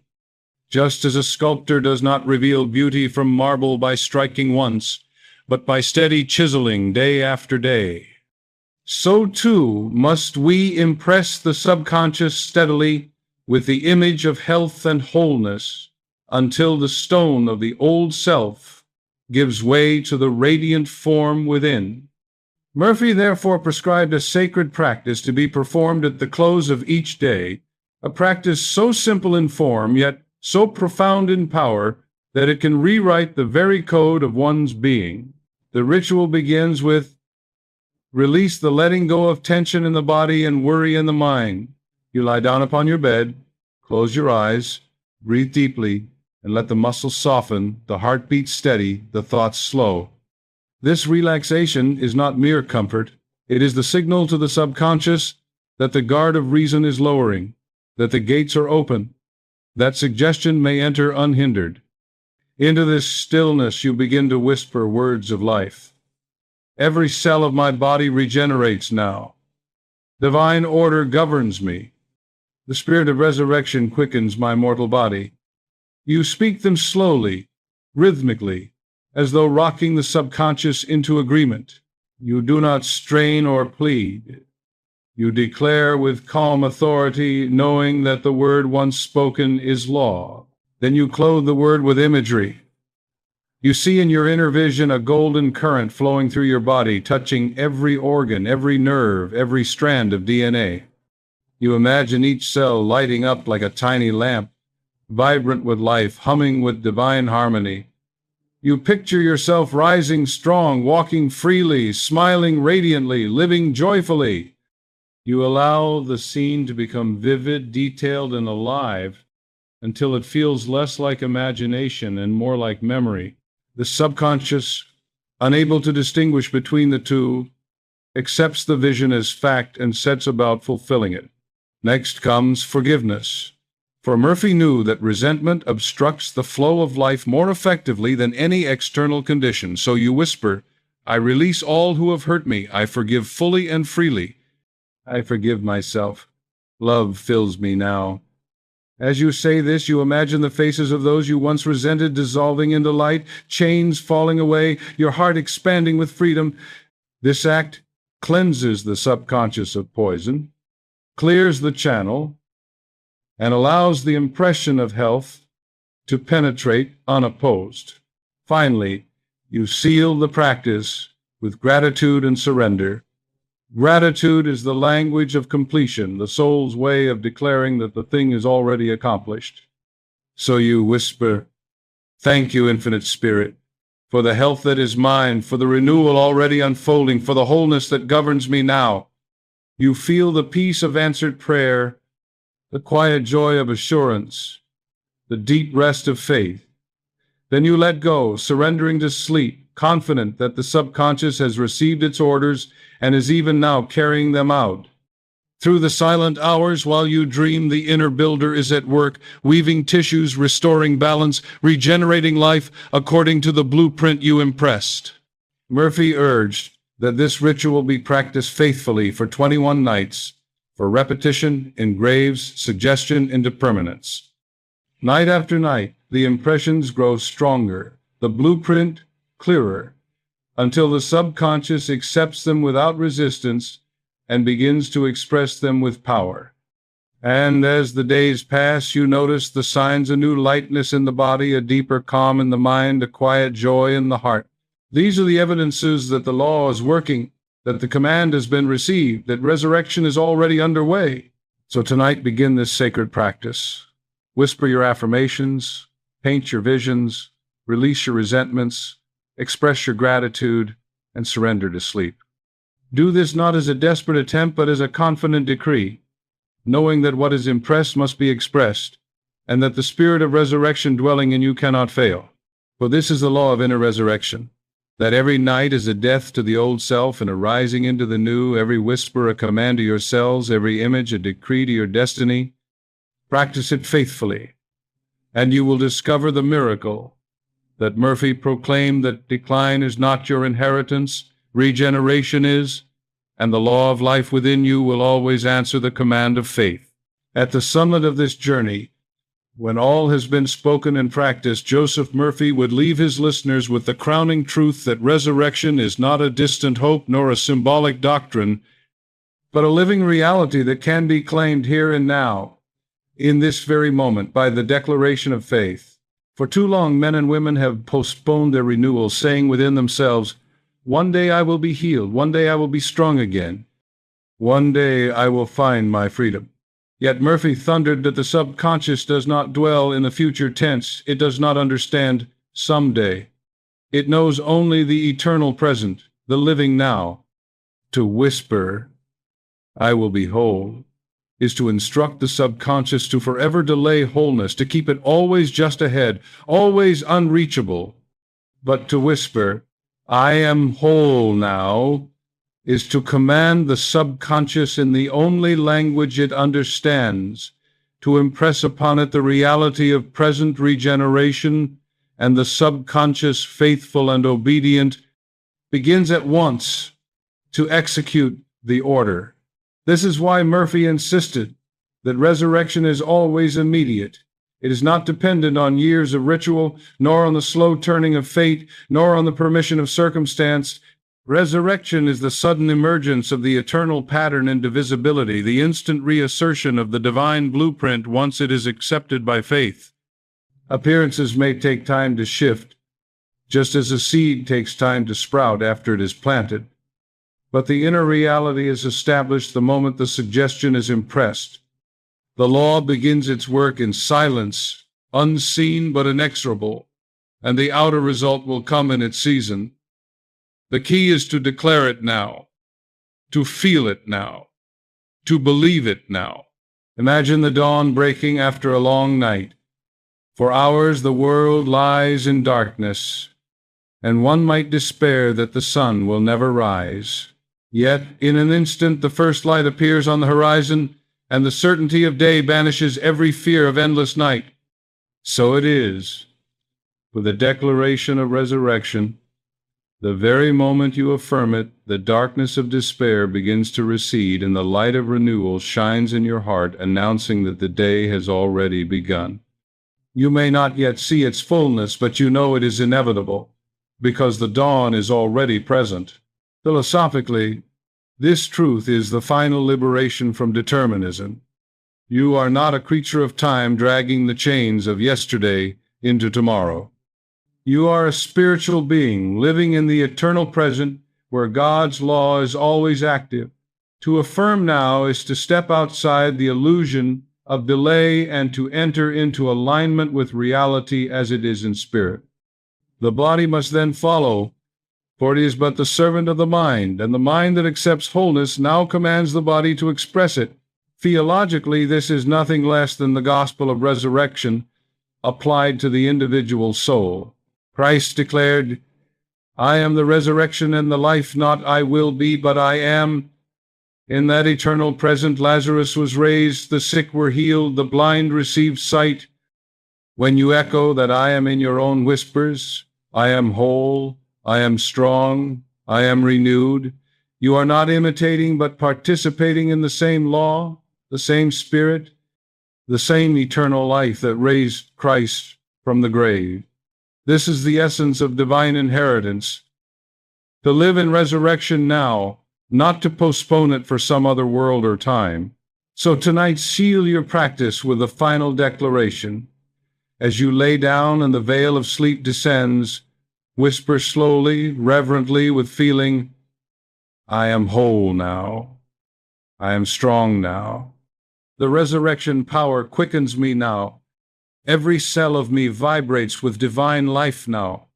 Let the word now ring like a bell in your heart, dissolving every delay, every doubt, every shadow. Feel the truth of it as though already embodied. See yourself radiant with strength. Hear yourself speaking with joy. Walk in imagination as though it were already accomplished. Then surrender to sleep, knowing the subconscious has received the decree and is already carrying it out. For this is the final mystery Murphy revealed. Resurrection is not tomorrow. It is today. It is not later, it is now. And when you dare to speak it, to feel it, to believe it, the law cannot fail, the body cannot resist, the cells cannot disobey. The command of faith is the command of God within you, and it is always answered. Say it, whisper it, live it. I am whole now. And as you do, the dawn of resurrection breaks within, and your life rises into the radiant day of renewal, having entered into the radiant realization that resurrection is not future but present, that the divine blueprint is active now and the body must obey the command of faith. Joseph Murphy would not leave the seeker with a merely private vision of wholeness, but would expand their horizon to embrace destiny itself as the field of resurrection. For he taught that just as the cells respond to the word of command, so too does the future respond to the pattern impressed upon the subconscious.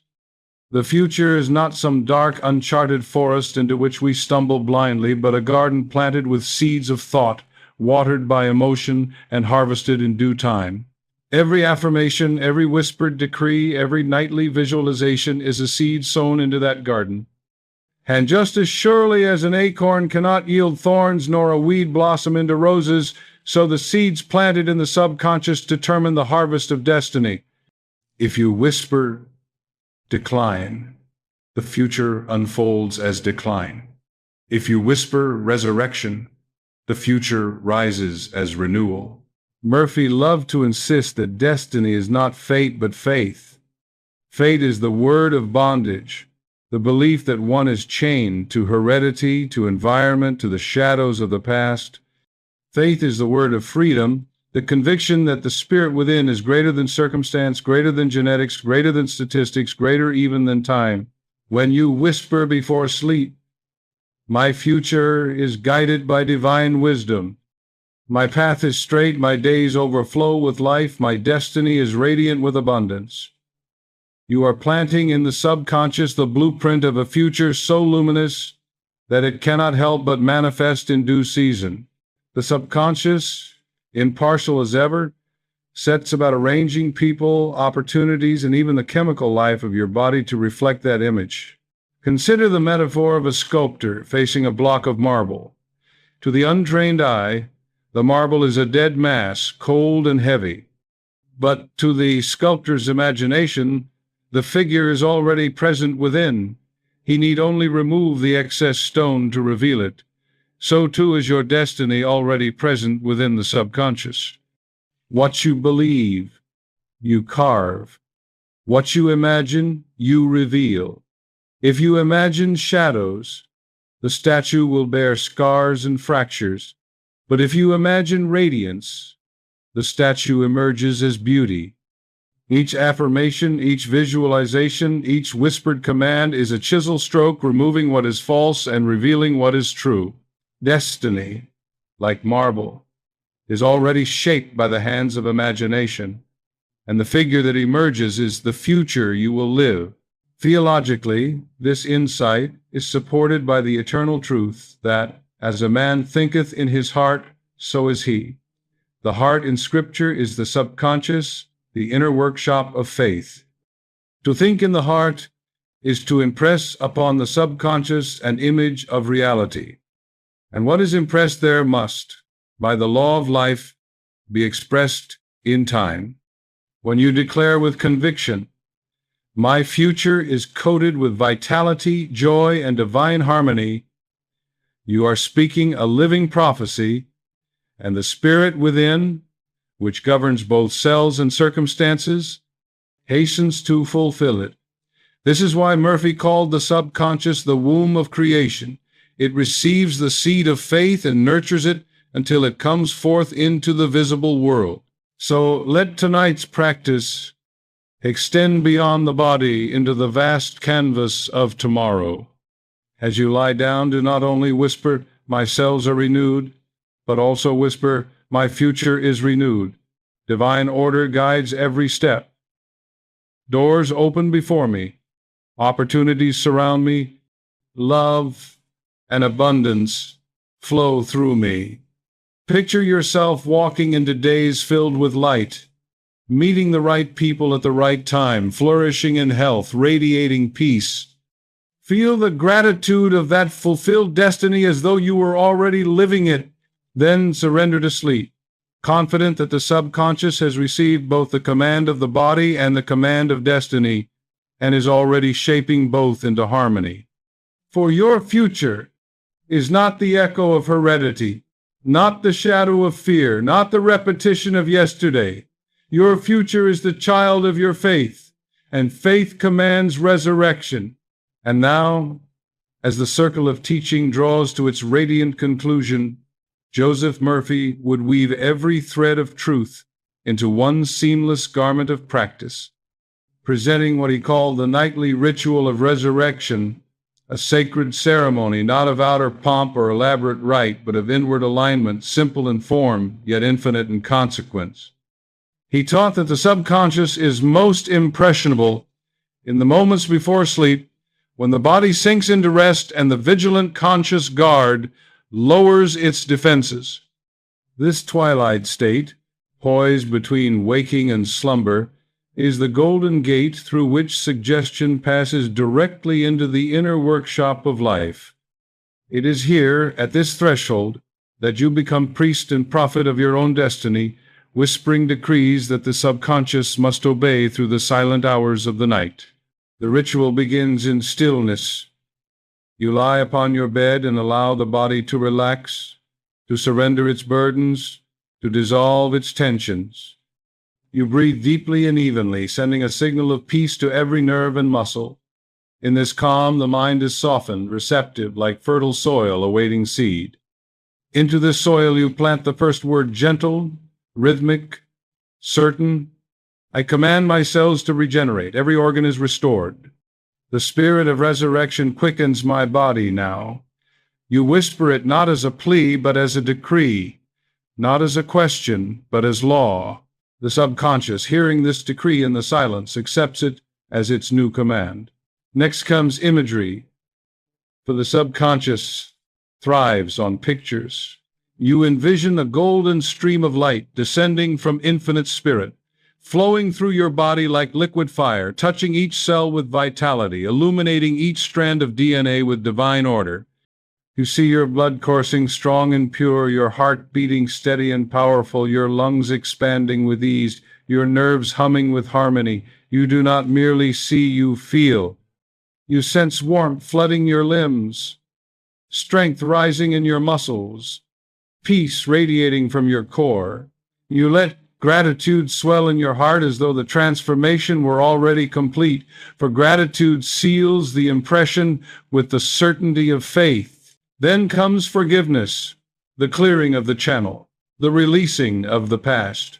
You whisper softly, I release all who have harmed me. I forgive them and set them free. I forgive myself completely. I am free, and love governs me now.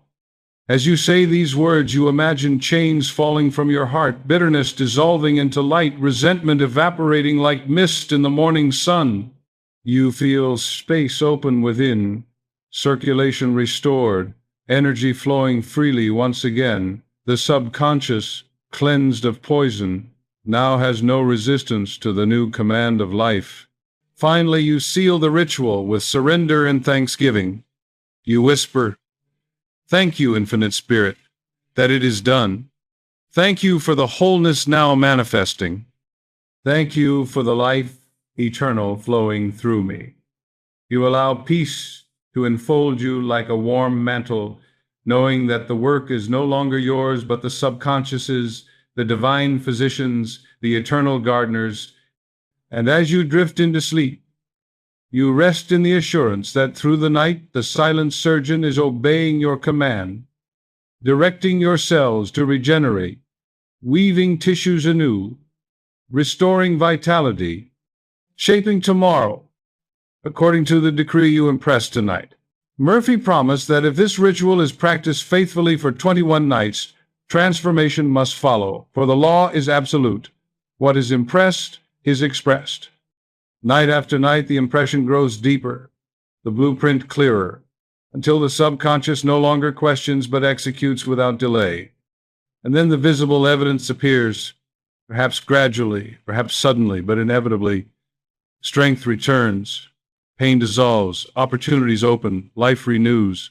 For the subconscious never fails to build what it has been commanded, and the command of faith is always resurrection.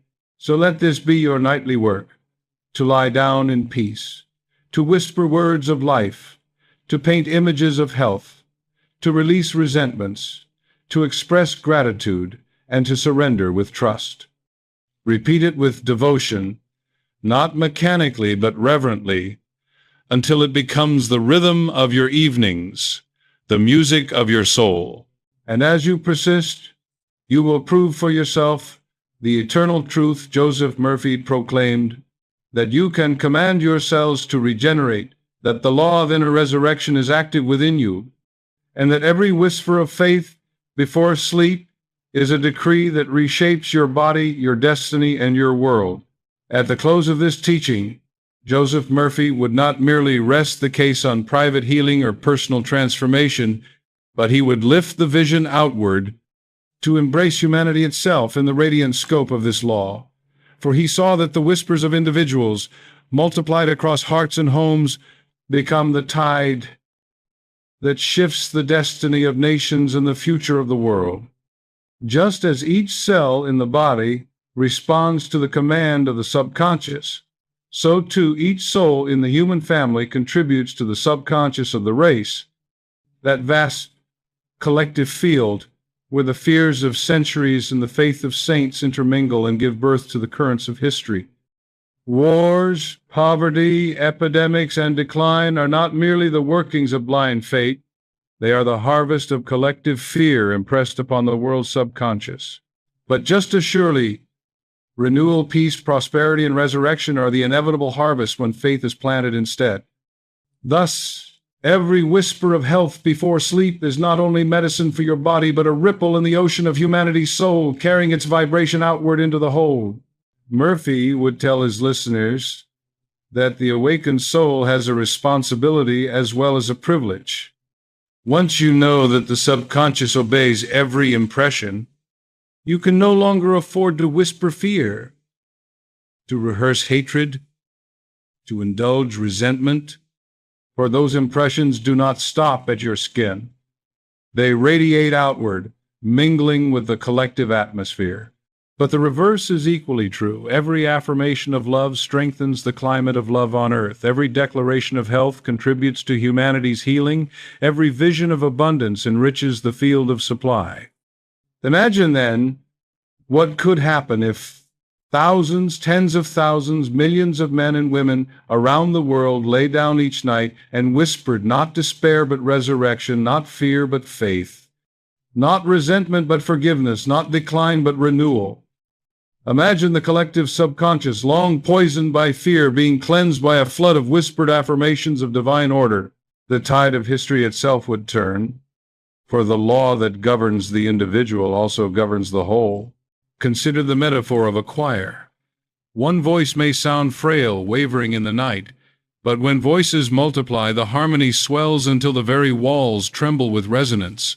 So too with the whispers of faith. Alone, your affirmation renews your own body, reshapes your own destiny. But joined with countless others, it becomes a hymn of resurrection that reverberates through the subconscious of the race, commanding not only your cells, but the cells of humanity to regenerate, to rise, to be restored. Wars dissolve in the presence of forgiveness. Poverty evaporates in the atmosphere of abundance. Disease retreats before the decree of health. The world is rewritten one whisper at a time. Theologically, this is the unfolding of the kingdom of God within and among us. Christ prayed, "Thy will be done on earth as it is in heaven." Heaven is the eternal blueprint of harmony, untouched, uncorrupted. Earth is the field where that blueprint must be impressed, and each whisper of faith is a stroke of alignment, a decree that heaven's pattern be mirrored here. When enough souls agree in their subconscious, when enough voices whisper the law of resurrection, earth itself must yield.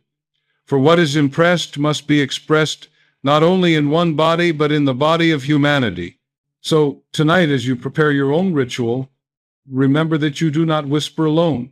With you are countless others who long for renewal, who believe in the law, who practice the same affirmations in their own solitude. Join your voice with theirs in spirit. Whisper not only, "I am whole," but also, "Humanity is whole. Love governs the world." The spirit of resurrection renews the earth now. Imagine the globe itself bathed in golden light, every nation, every people, every soul vibrating with the harmony of God. Feel the gratitude as though it were already accomplished. Drift into sleep with this universal vision, and know that your whisper has joined a chorus that is rewriting the very DNA of the race. For the law of inner resurrection is not confined to the individual. It is cosmic, it is universal, it is eternal. It calls every cell, every soul, every society to rise from the tomb of fear into the garden of faith. And as you whisper tonight, remember that you are both participant and prophet in this great unfolding, a voice in the hymn of humanity, commanding not only your own cells, but the cells of creation itself to regenerate, to renew, to live again. At last, Joseph Murphy would bring the seeker to the final seal, the closing cadence of the symphony where all teachings converge into one luminous certainty, that the whispers you speak in the silence of your heart are not passing echoes, but eternal decrees that shape the architecture of your destiny and ripple into the collective soul of humanity.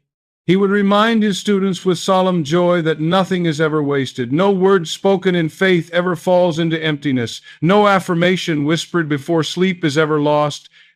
No image of wholeness ever dissolves into nothingness. Each one is a seed sown in the garden of the subconscious, and each seed must by law bring forth fruit in its time. Therefore, he urged his followers to walk in reverence, to guard their thoughts, to sanctify their words, to choose their feelings as carefully as a sculptor chooses his tools, for they are not trivial energies, but the building blocks of life itself. Murphy would often liken the nightly whisper to a spark struck in the darkness. Alone, it may seem small, flickering, fragile, but repeated again and again, the sparks kindle into flame, and the flame grows into fire, and soon the fire cannot be quenched. So it is with the practice of affirmation. One whisper may seem inconsequential, 2 whispers may seem faint, but 21 nights of whispers engrave a groove in the subconscious so deep that nothing can erase it, and then the body, the circumstances, and the future must conform. The subconscious is law. It cannot resist what is persistently impressed.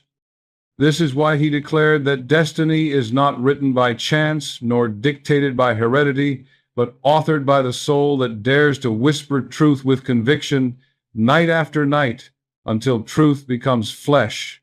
Consider how this realization transforms the rhythm of daily life.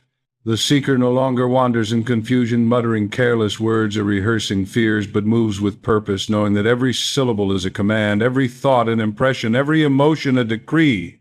Life itself becomes a sacred liturgy. Morning affirmations as offerings of praise, daily thoughts as hymns of alignment, nightly whispers as benedictions of resurrection.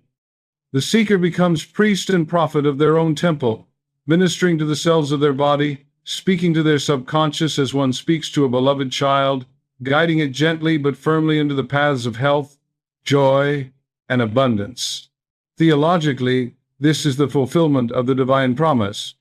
Behold, I make all things new, not some things, not occasionally, not in some distant future, but all things now. When you whisper before sleep, I am whole, I am free, I am renewed by the Spirit of God, you are participating in this eternal renewal, aligning yourself with the rhythm of creation itself. You are no longer waiting for heaven to descend, you are bringing heaven into expression in your body, in your future, in your world. The resurrection is not a hope deferred, but a reality claimed, and every whisper is a stone rolled away from the tomb of false belief, releasing the light of eternal life already dwelling within you. So let this be the final call. Whisper as though the world depends upon it, for it does. Whisper as though your cells are listening, for they are. Whisper as though God Himself is speaking through you, for He is. Say it with reverence, say it with love, say it with unshakable certainty. I am whole now. My body is renewed now. My future is radiant now. Humanity is restored now. Then rest in peace, knowing that what you have impressed tonight is already being expressed, silently, faithfully, inexorably, by the law of the subconscious. For the word once spoken is never lost, the image once planted is never wasted, and the faith once declared is never denied. This is the law of inner resurrection, eternal, universal, and unbreakable. And by practicing it, you discover at last that the whisper of your soul is the roar of creation, commanding life, commanding renewal, commanding resurrection, now and forever. And with this closing vision, Joseph Murphy would not only leave his students with a doctrine or a ritual, but with a living commission, a charge to embody and extend the law of inner resurrection as a way of life. For he insisted that the whisper is never meant to remain in the secrecy of night alone, but to spill into the dawn and color every word, every action, every encounter of the day. The subconscious is not impressed only at bedtime. It is impressed by every hour's atmosphere, every tone of speech, every lingering thought. If the nightly ritual is the planting of seeds, then the daylight hours are the tending of the garden, the pulling up of weeds, the watering of affirmations, the basking in the sunlight of gratitude. Thus he urged his followers to live deliberately, to be guardians of their inner climate, to monitor with holy attentiveness what they speak, what they imagine, what they feel, knowing that these are not idle indulgences, but the very materials from which destiny is woven. Imagine a man who whispers resurrection each night, but spends the day complaining, doubting, rehearsing fears. He is like a farmer who sows good seed at dusk and then tramples the field at dawn, tearing up what he planted. The harvest is delayed, the field confused, the soil conflicted, But imagine another who whispers life at night and walks in expectancy by day, speaking words of faith at work, carrying gratitude in his heart at home, forgiving offenses as soon as they arise, affirming silently in the midst of challenges, "Divine order governs me. All is well." Such a one waters the seed continually, protects it from weeds, nurtures it into growth, and in due season the harvest of health, abundance, and peace cannot be withheld. Murphy would often remind his listeners that the law of impression is constant, impartial, inexorable. What you dwell upon in thought, you command. What you repeat with feeling, you decree. What you expect with conviction, you experience. And so the work of the awakened soul is not to beg for miracles, but to live in awareness that every moment is creative, every thought a seed, every whisper a brushstroke upon the canvas of tomorrow. The resurrection does not wait for a special occasion. It is enacted daily, hourly, with every inner word. Theologically, this transforms life itself into sacrament. The morning greeting becomes a blessing, the daily task a prayer, the quiet thought a command. Paul's exhortation to pray without ceasing is fulfilled, not in constant verbal petitions, but in the steady maintenance of a consciousness aligned with truth. To live with awareness of the law is to live in continuous prayer, continuous creation, continuous resurrection. The kingdom of God is no longer confined to the temple or the church, but becomes the atmosphere of the soul, carried everywhere, active always, whispering silently yet shaping visibly. So let this be your practice beyond the ritual, to carry into the day the same reverence, the same expectancy, the same authority with which you whisper at night. Guard your words in conversation. Let them be seeds of life. Guard your images in imagination. Let them be pictures of wholeness. Guard your emotions. Let them be currents of love and gratitude.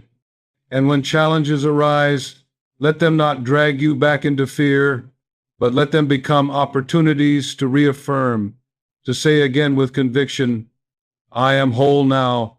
Divine wisdom guides me now. Life regenerates me now." In this way, the whisper of night becomes the song of day, the law of resurrection becomes the rhythm of life, and you discover that regeneration is not an occasional miracle, but a constant unfolding. For in the end, Murphy's teaching is not simply about commanding cells in secret moments of prayer, but about living as a conscious co-creator with God, moment by moment, breath by breath. Whisper at night, affirm by day, forgive continually, give generously, walk gratefully, and you will find that every fiber of your being resonates with resurrection. The old self dissolves not in one sudden flash alone, but in the steady dawning of a new consciousness, until one day you look back and realize that you no longer merely believe in resurrection, you live it, you embody it, you are it.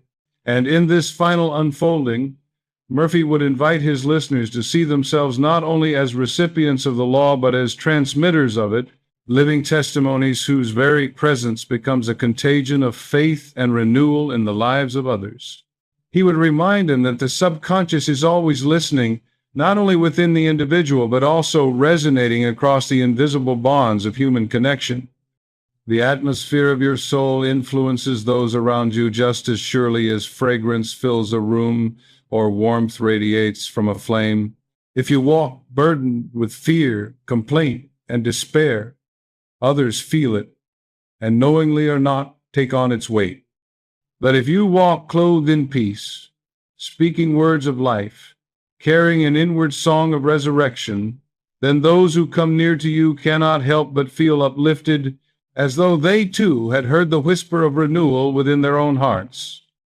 Thus Murphy taught that the law of inner resurrection is not meant to stop at your skin, but to overflow, to ripple outward, to become a healing presence in families and communities in the world. Consider the quiet power of one who has made the nightly ritual their way of life. They rise in the morning refreshed. Their voice carries calm assurance. Their face glows with peace. Their words are seasoned with encouragement. Without preaching, without argument, without even deliberate effort, they become a demonstration of what is possible. A neighbor struggling with illness sees them radiant and begins to believe that health is possible again. A child growing in an atmosphere of anxiety feels their presence and learns to trust life. A coworker burdened with despair overhears their quiet affirmation and feels hope stir. Like a candle lighting another candle without losing its own flame, so does the awakened soul ignite faith in those they encounter. This, Murphy would say, is the true ministry, not sermons alone, but lives that shine with proof that resurrection is a present law.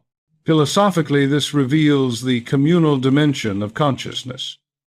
You are not isolated, sealed in a private chamber of thought.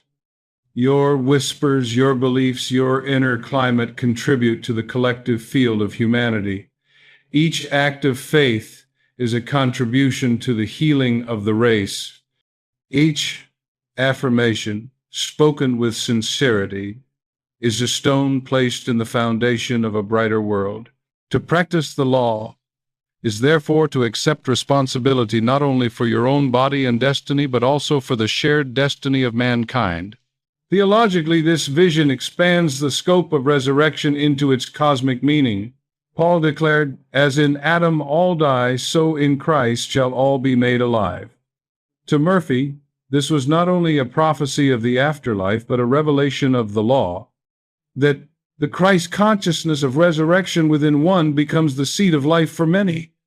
When you whisper, "I am whole now," you are not only affirming for yourself, you are contributing to the universal proclamation, "We are whole now." Your faith strengthens the fabric of the world's faith. Your healing paves the way for the healing of others. Your forgiveness loosens the chains that bind more than your own soul. So let this be the final extension of your nightly ritual. When you have whispered for your own renewal, whisper also for the renewal of the world. Say softly, "Humanity is healed. Love governs the nations. Peace fills the earth. The spirit of resurrection renews all creation now." Imagine the planet itself bathed in golden light, the collective DNA of the human race glowing with divine order, wars dissolving, poverty evaporating, hearts opening to love. Drift into sleep with this vision, and know that your subconscious has joined the chorus of all awakened souls in rewriting the destiny of the world. For resurrection is not yours alone, it is the inheritance of all, the universal law of life calling creation itself to rise, regenerate, and rejoice. And finally, Joseph Murphy would draw the curtain on this great discourse by returning to the simplest and most profound truth of all, that what you whisper in secret in the stillness of your own heart before sleep becomes the architecture of your tomorrow, the very script by which your body, your destiny, and even your world must act. He would remind his students with solemn tenderness that the subconscious mind is the most faithful servant in creation. It never rests, it never forgets, it never argues. It simply obeys the command impressed upon it with feeling. And because it obeys, life itself is malleable, subject not to the iron chains of heredity, nor to the accidents of chance, but to the decrees of the Spirit clothed in words and images of faith. Every whisper is a brushstroke upon the canvas of eternity, every affirmation a chisel strike upon the marble of destiny, every visualization a seed planted in the garden of time. Nothing is wasted, nothing is ignored, nothing is denied, all is received, all is obeyed, all is expressed. He would call upon his students to guard their words with reverence, to treat their inner dialogue not as idle chatter, but as creative force. For every careless phrase, every cynical thought, every muttered fear is a seed, and seeds do not fail to grow. But he would also reassure them that the weeds of yesterday need not dominate the harvest of tomorrow. For one deliberate whisper, spoken nightly with feeling, has the power to uproot years of false belief. One declaration of truth, repeated with conviction, can rewrite the entire code of the subconscious. Just as the smallest candle dispels the thickest darkness, so does one whisper of faith dissolve the shadows of fear. Murphy would often say that the difference between bondage and freedom, sickness and health, despair and joy, lies not in external events, but in the inner decision to whisper life instead of death, hope instead of fear, blessing instead of curse. He urged his students never to underestimate the quiet power of persistence. For while one night's whisper is powerful, 21 nights engrave grooves in the subconscious so deep that nothing can erase them, and a lifetime of whispered faith creates an atmosphere where miracles become natural. The body obeys, the future unfolds, the world responds because the law is unbreakable. What is impressed must be expressed. Theologically, this is the fulfillment of the divine image in man. When Scripture declares that humanity was made in the likeness of God, Murphy interpreted this as the power of creative word implanted in the subconscious. God spoke, and worlds appeared. Man speaks, and destiny appears. To whisper before sleep is therefore to imitate the Creator, to participate in the ongoing work of creation, to echo the eternal word within one's own sphere. And because the spirit of resurrection dwells in every soul, the whisper of faith carries within it the same potency that raised Christ from the tomb, the power to call forth life where death seemed inevitable, harmony where chaos reigned, renewal where decline appeared. So let the final practice be this. Each night, before surrendering to sleep, gather all the truths into one luminous declaration. Whisper softly, I am whole now. My cells regenerate now. My body is restored now. My future is radiant now. Humanity is renewed now. Thank you, Infinite Spirit, that it is so. Say it not with strain, but with serenity, not with doubt, but with quiet certainty. Feel it as real, see it as present, rest in it as accomplished, then let go and sleep in peace, knowing that while you rest, the subconscious is laboring faithfully, weaving your words into flesh, sculpting your visions into reality, orchestrating your future into harmony. For this is the law of inner resurrection, the law that Murphy proclaimed with such authority, that decline is never final, that death is never the last word, that heredity is never master, that fear is never king. Life is master, spirit is king, resurrection is the last word. And that last word can be spoken every night, in every heart, in every whisper. Speak it, believe it, live it, and you will discover that your cells obey, your body renews, your future flourishes, and the world itself is lifted by your faith. For the whisper in secret is the shout in eternity, the seed in silence is the harvest in time, and the law of resurrection is as unbreakable as the love of God itself. And so, in the last movement of this symphony of truth, Joseph Murphy would gather every principle into a single radiant stream, pressing upon his listeners the vision of continuity, that the practice of commanding one's cells to regenerate is not a temporary experiment, but a lifelong rhythm, a sacred dialogue between spirit and flesh, between conscious word and subconscious response. He would remind them that the law of inner resurrection does not expire, does not weaken, does not wane with age. It is as eternal as the rising of the sun, as constant as the tides, as certain as the return of spring after the winter. Just as nature renews itself in ceaseless cycles, the tree shedding its leaves only to blossom again, the river evaporating only to return as rain, the stars dying only to give birth to galaxies, so too does the body, when governed by faith, enter into perpetual renewal. To live with this awareness is to align oneself with the great rhythm of creation itself, to see aging not as decay but as transformation, to see challenge not as defeat but as the soil from which greater strength can rise. He would invite his students to think of themselves as custodians of a temple whose stones are cells and whose altar is the subconscious mind. Each night's whisper is like the lighting of lamps upon that altar, filling the temple with radiance. Each day's word of faith is like the laying of a new stone, repairing cracks, strengthening foundations. And the temple, though weathered by storms, never falls into ruin so long as the caretaker tends it with devotion. This metaphor was central to Murphy's teaching, that your body is not an enemy to be fought, nor a prison to be escaped, but a holy dwelling to be honored, restored, renewed. When you whisper to yourselves, you are not commanding slaves, but addressing priests of the divine order within you, calling them back into harmony with the eternal liturgy of life. Philosophically, this continuous renewal is the resolution of the ancient debate between fatalism and freedom. Fate insists that man must decline as years accumulate, that destiny is a script written in advance by heredity and circumstance. Freedom insists that man is spirit, and spirit is forever new, forever rising, forever capable of reasserting the divine image. Murphy's voice harmonizes with freedom.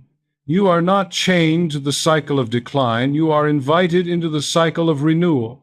The law is not decay but resurrection, not bondage but liberty, not death but life. To accept this is to enter into a new philosophy of existence, one where every year is not a step toward dissolution but another season of growth, every challenge not a wall but a threshold. Theologically, he tied this eternal renewal to the unchanging truth of God's presence within.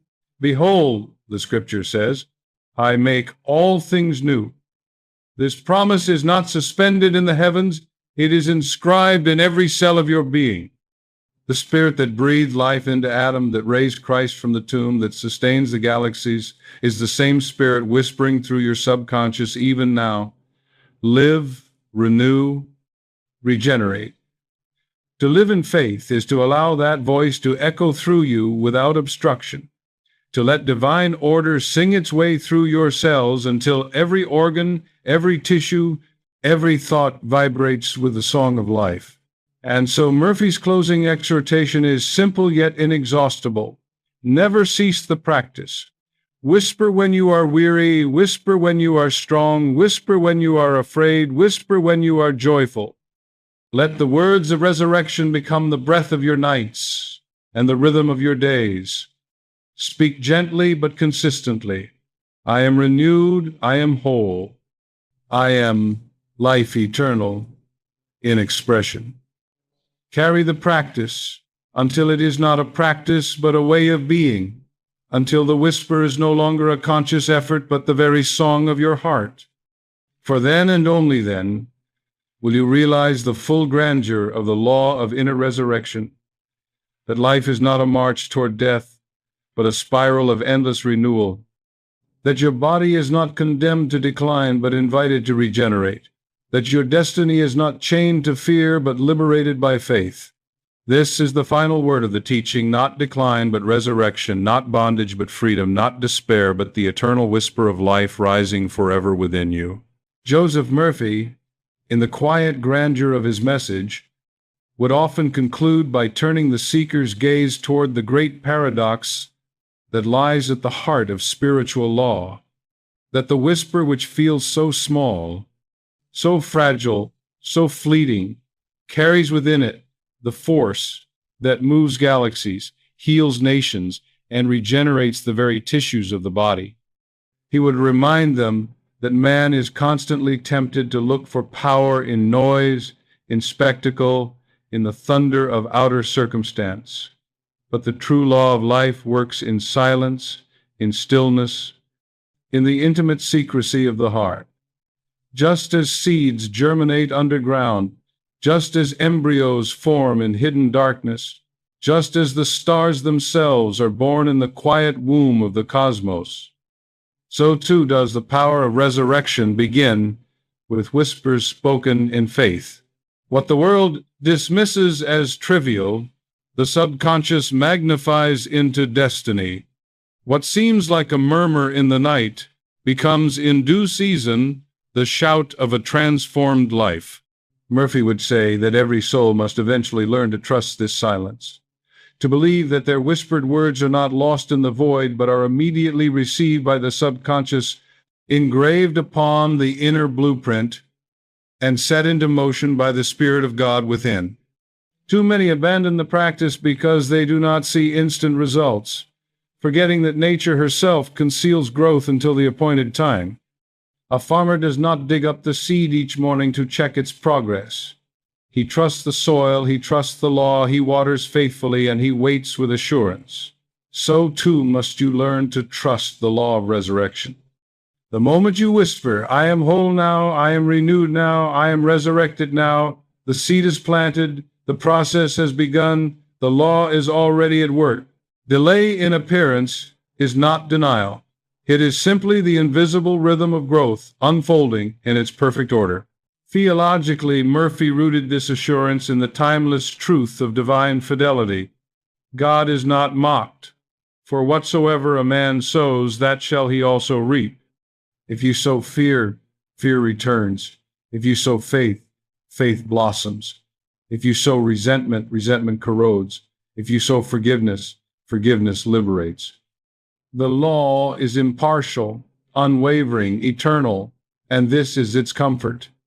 It cannot be bribed, it cannot be swayed, it cannot fail. To plant seeds of resurrection with sincerity is to invoke the very constancy of God Himself, whose word does not return void, but accomplishes what it is sent to do.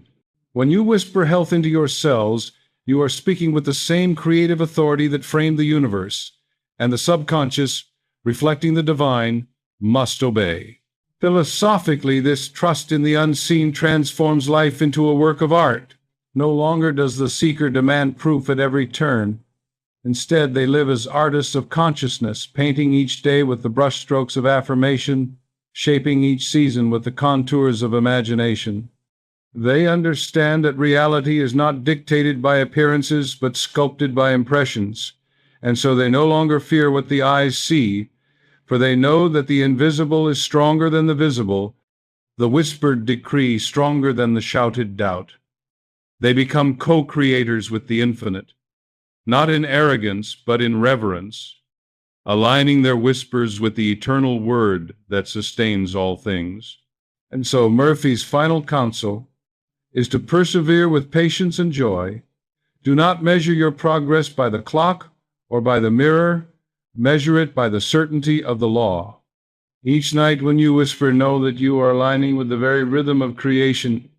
Each morning when you rise, carry the expectancy of harvest. Each day, act as though your command has already been fulfilled, for in truth it has been. The body is regenerating, the future is unfolding, the spirit is rising, all because you dared to whisper in the silence of faith. Thus, the last exhortation is simple yet inexhaustible. Never despise the whisper. Cherish it, practice it, live it, for within it is the seed of eternal life. And as you whisper, remember that you are not alone. All creation is whispering with you. The spirit within you echoes your decree, and heaven itself bends low to amplify your word.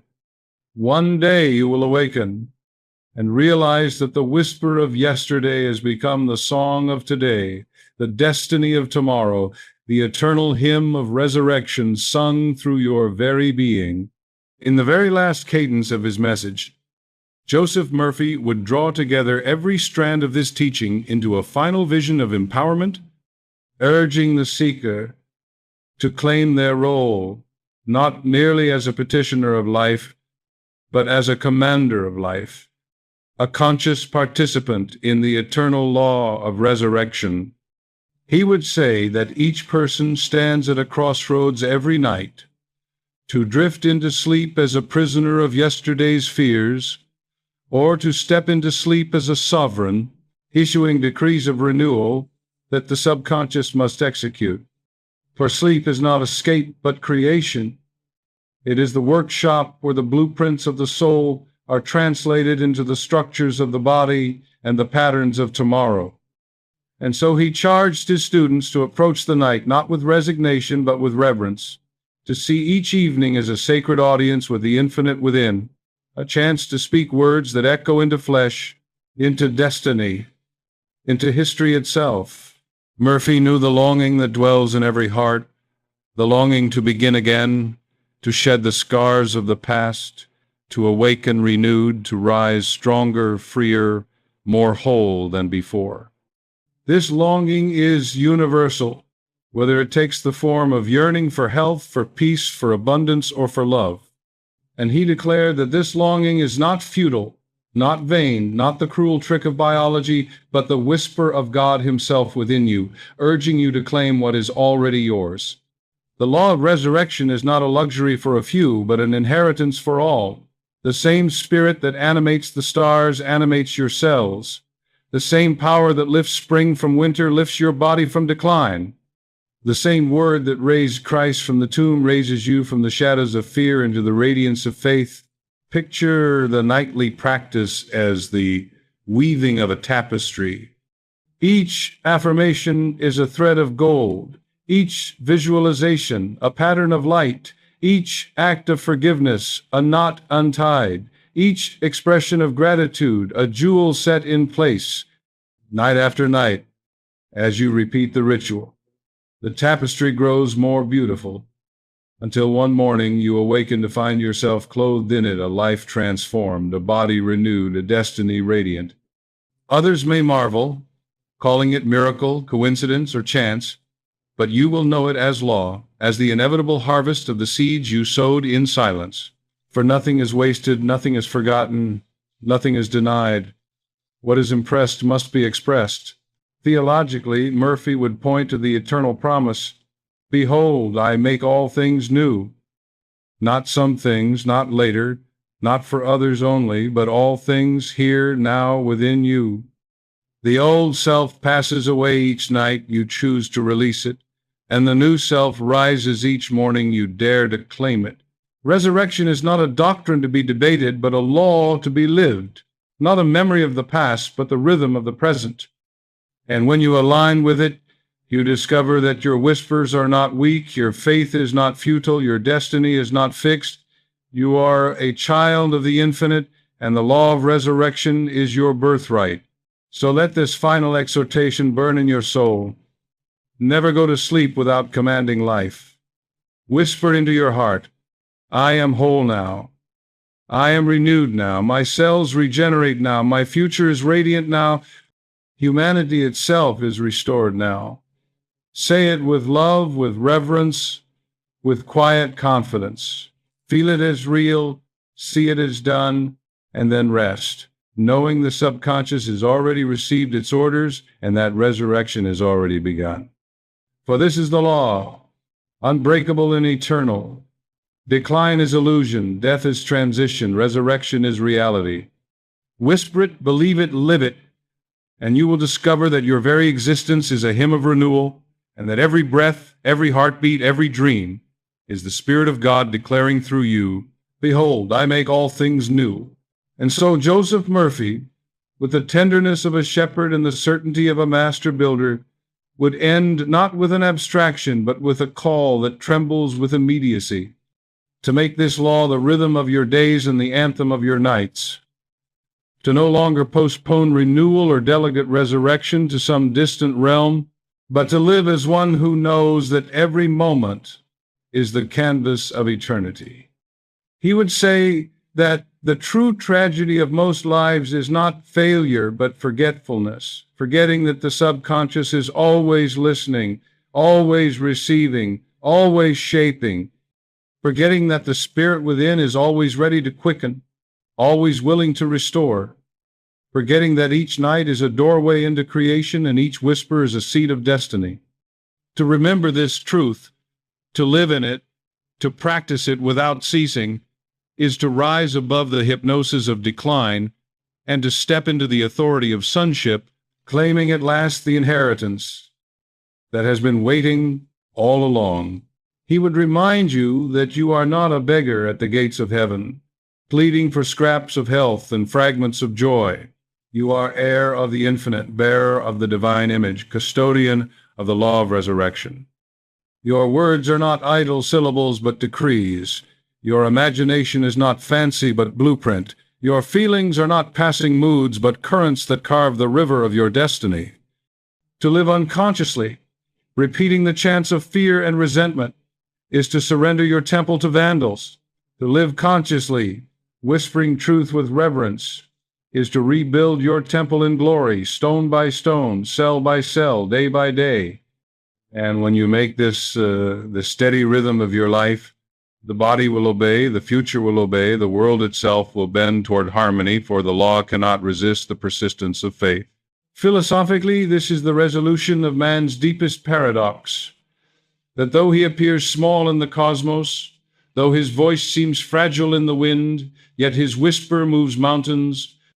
His faith reshapes the body. His belief reconfigures destiny. It is not size that matters, but alignment.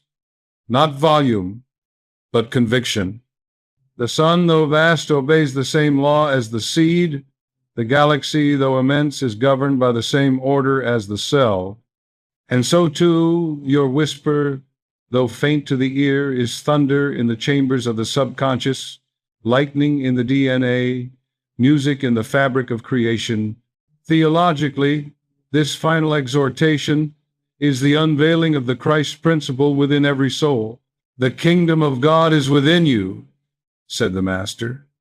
And Murphy echoes, the law of resurrection is within you, not far away, not locked in Scripture alone, not reserved for saints or mystics, but present in every man and woman who dares to believe. To whisper, I am whole now, is to let Christ's own words speak again through you. To declare, my body regenerates now, is to echo the eternal command, Lazarus, come forth. Resurrection is not history, but law, and law waits only for your agreement to operate.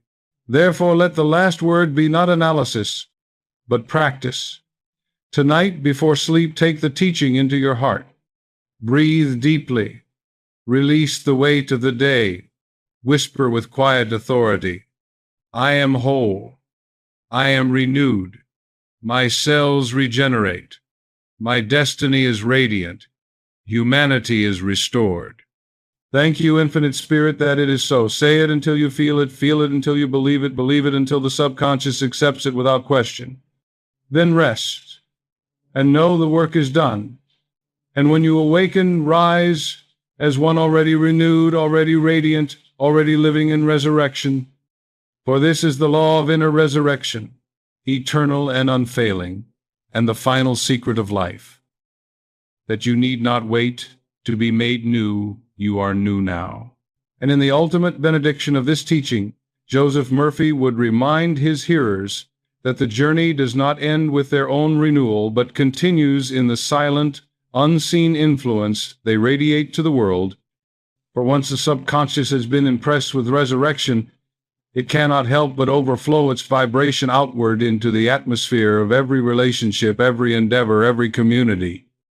He would explain that just as a healthy cell radiates vitality to the surrounding cells, so a soul steeped in nightly affirmations of wholeness becomes a nucleus of renewal in the greater body of humanity. Others, perhaps without knowing why, feel lighter in your presence, more hopeful in your company, more capable in their own struggles. For the law that commands your cells to regenerate also commands your environment to reorganize itself according to the image of harmony you carry within. Murphy would urge his students not to hoard this secret, but to live it openly, not necessarily in words, but in demonstration. For a life visibly renewed, a body radiantly restored, a spirit serenely confident, is the greatest testimony anyone could ever give. He would say that people may argue with your theology, they may debate your philosophy, they may dismiss your affirmations, but they cannot deny the evidence of a life transformed before their very eyes. Your walk becomes a sermon, your health becomes a prophecy, your joy becomes an invitation. By simply living in resurrection, you preach resurrection, and others are stirred to whisper their own words of renewal, to plant their own seeds of faith, to claim their own inheritance of wholeness. Philosophically, this final ripple reveals the oneness of existence. You are not a solitary atom adrift in the void, but a strand in the great web of consciousness. What you impress upon your subconscious is never limited to you alone. It joins the vibration of the race, mind, amplifying currents of fear if fear is planted, amplifying currents of faith if faith is planted. And thus, Murphy insisted, the practice of nightly whispering is at once the most intimate and the most universal of acts. Intimate because it regenerates your own body and destiny. Universal because it contributes to the regeneration of humanity itself. Theologically, this is the mystery of the body of Christ, the collective organism of spirit in which every member is united. Paul said, if one member suffers, all suffer with it. If one member is honored, all rejoice together. Murphy interpreted this as the very law of subconscious unity, that your healing is humanity's healing. Your forgiveness, humanity's forgiveness. Your resurrection, humanity's resurrection. When you whisper before sleep, I am renewed now, you are not only lifting yourself, but lifting the whole, adding your voice to the chorus that will one day sweep the world into universal harmony. So let this awareness shape your final practice. As you lie down tonight, after affirming your own renewal, extend your whisper outward. Say softly, every soul is healed, every cell of humanity regenerates. Love governs the nations. Peace fills the earth. The spirit of resurrection renews creation now. Picture the planet glowing with golden light, the collective heart of humanity pulsing with divine order, every man and woman awakening to their own power to command life. Drift into sleep with this vision, knowing that your whisper has joined the eternal choir, that your affirmation has become a note in the great hymn of resurrection echoing across time and eternity. For this is the final truth. You are not only healed for yourself, you are healed for the world. You are not only renewed for your own joy, you are renewed for the joy of creation. You are not only resurrected to live, but resurrected to lift. And when enough souls whisper in harmony, when enough hearts align with the law, the whole earth will rise into its destiny, and humanity itself will discover the glory Joseph Murphy proclaimed, that the law of inner resurrection is universal, unfailing, and eternal, waiting only for us to command it with faith.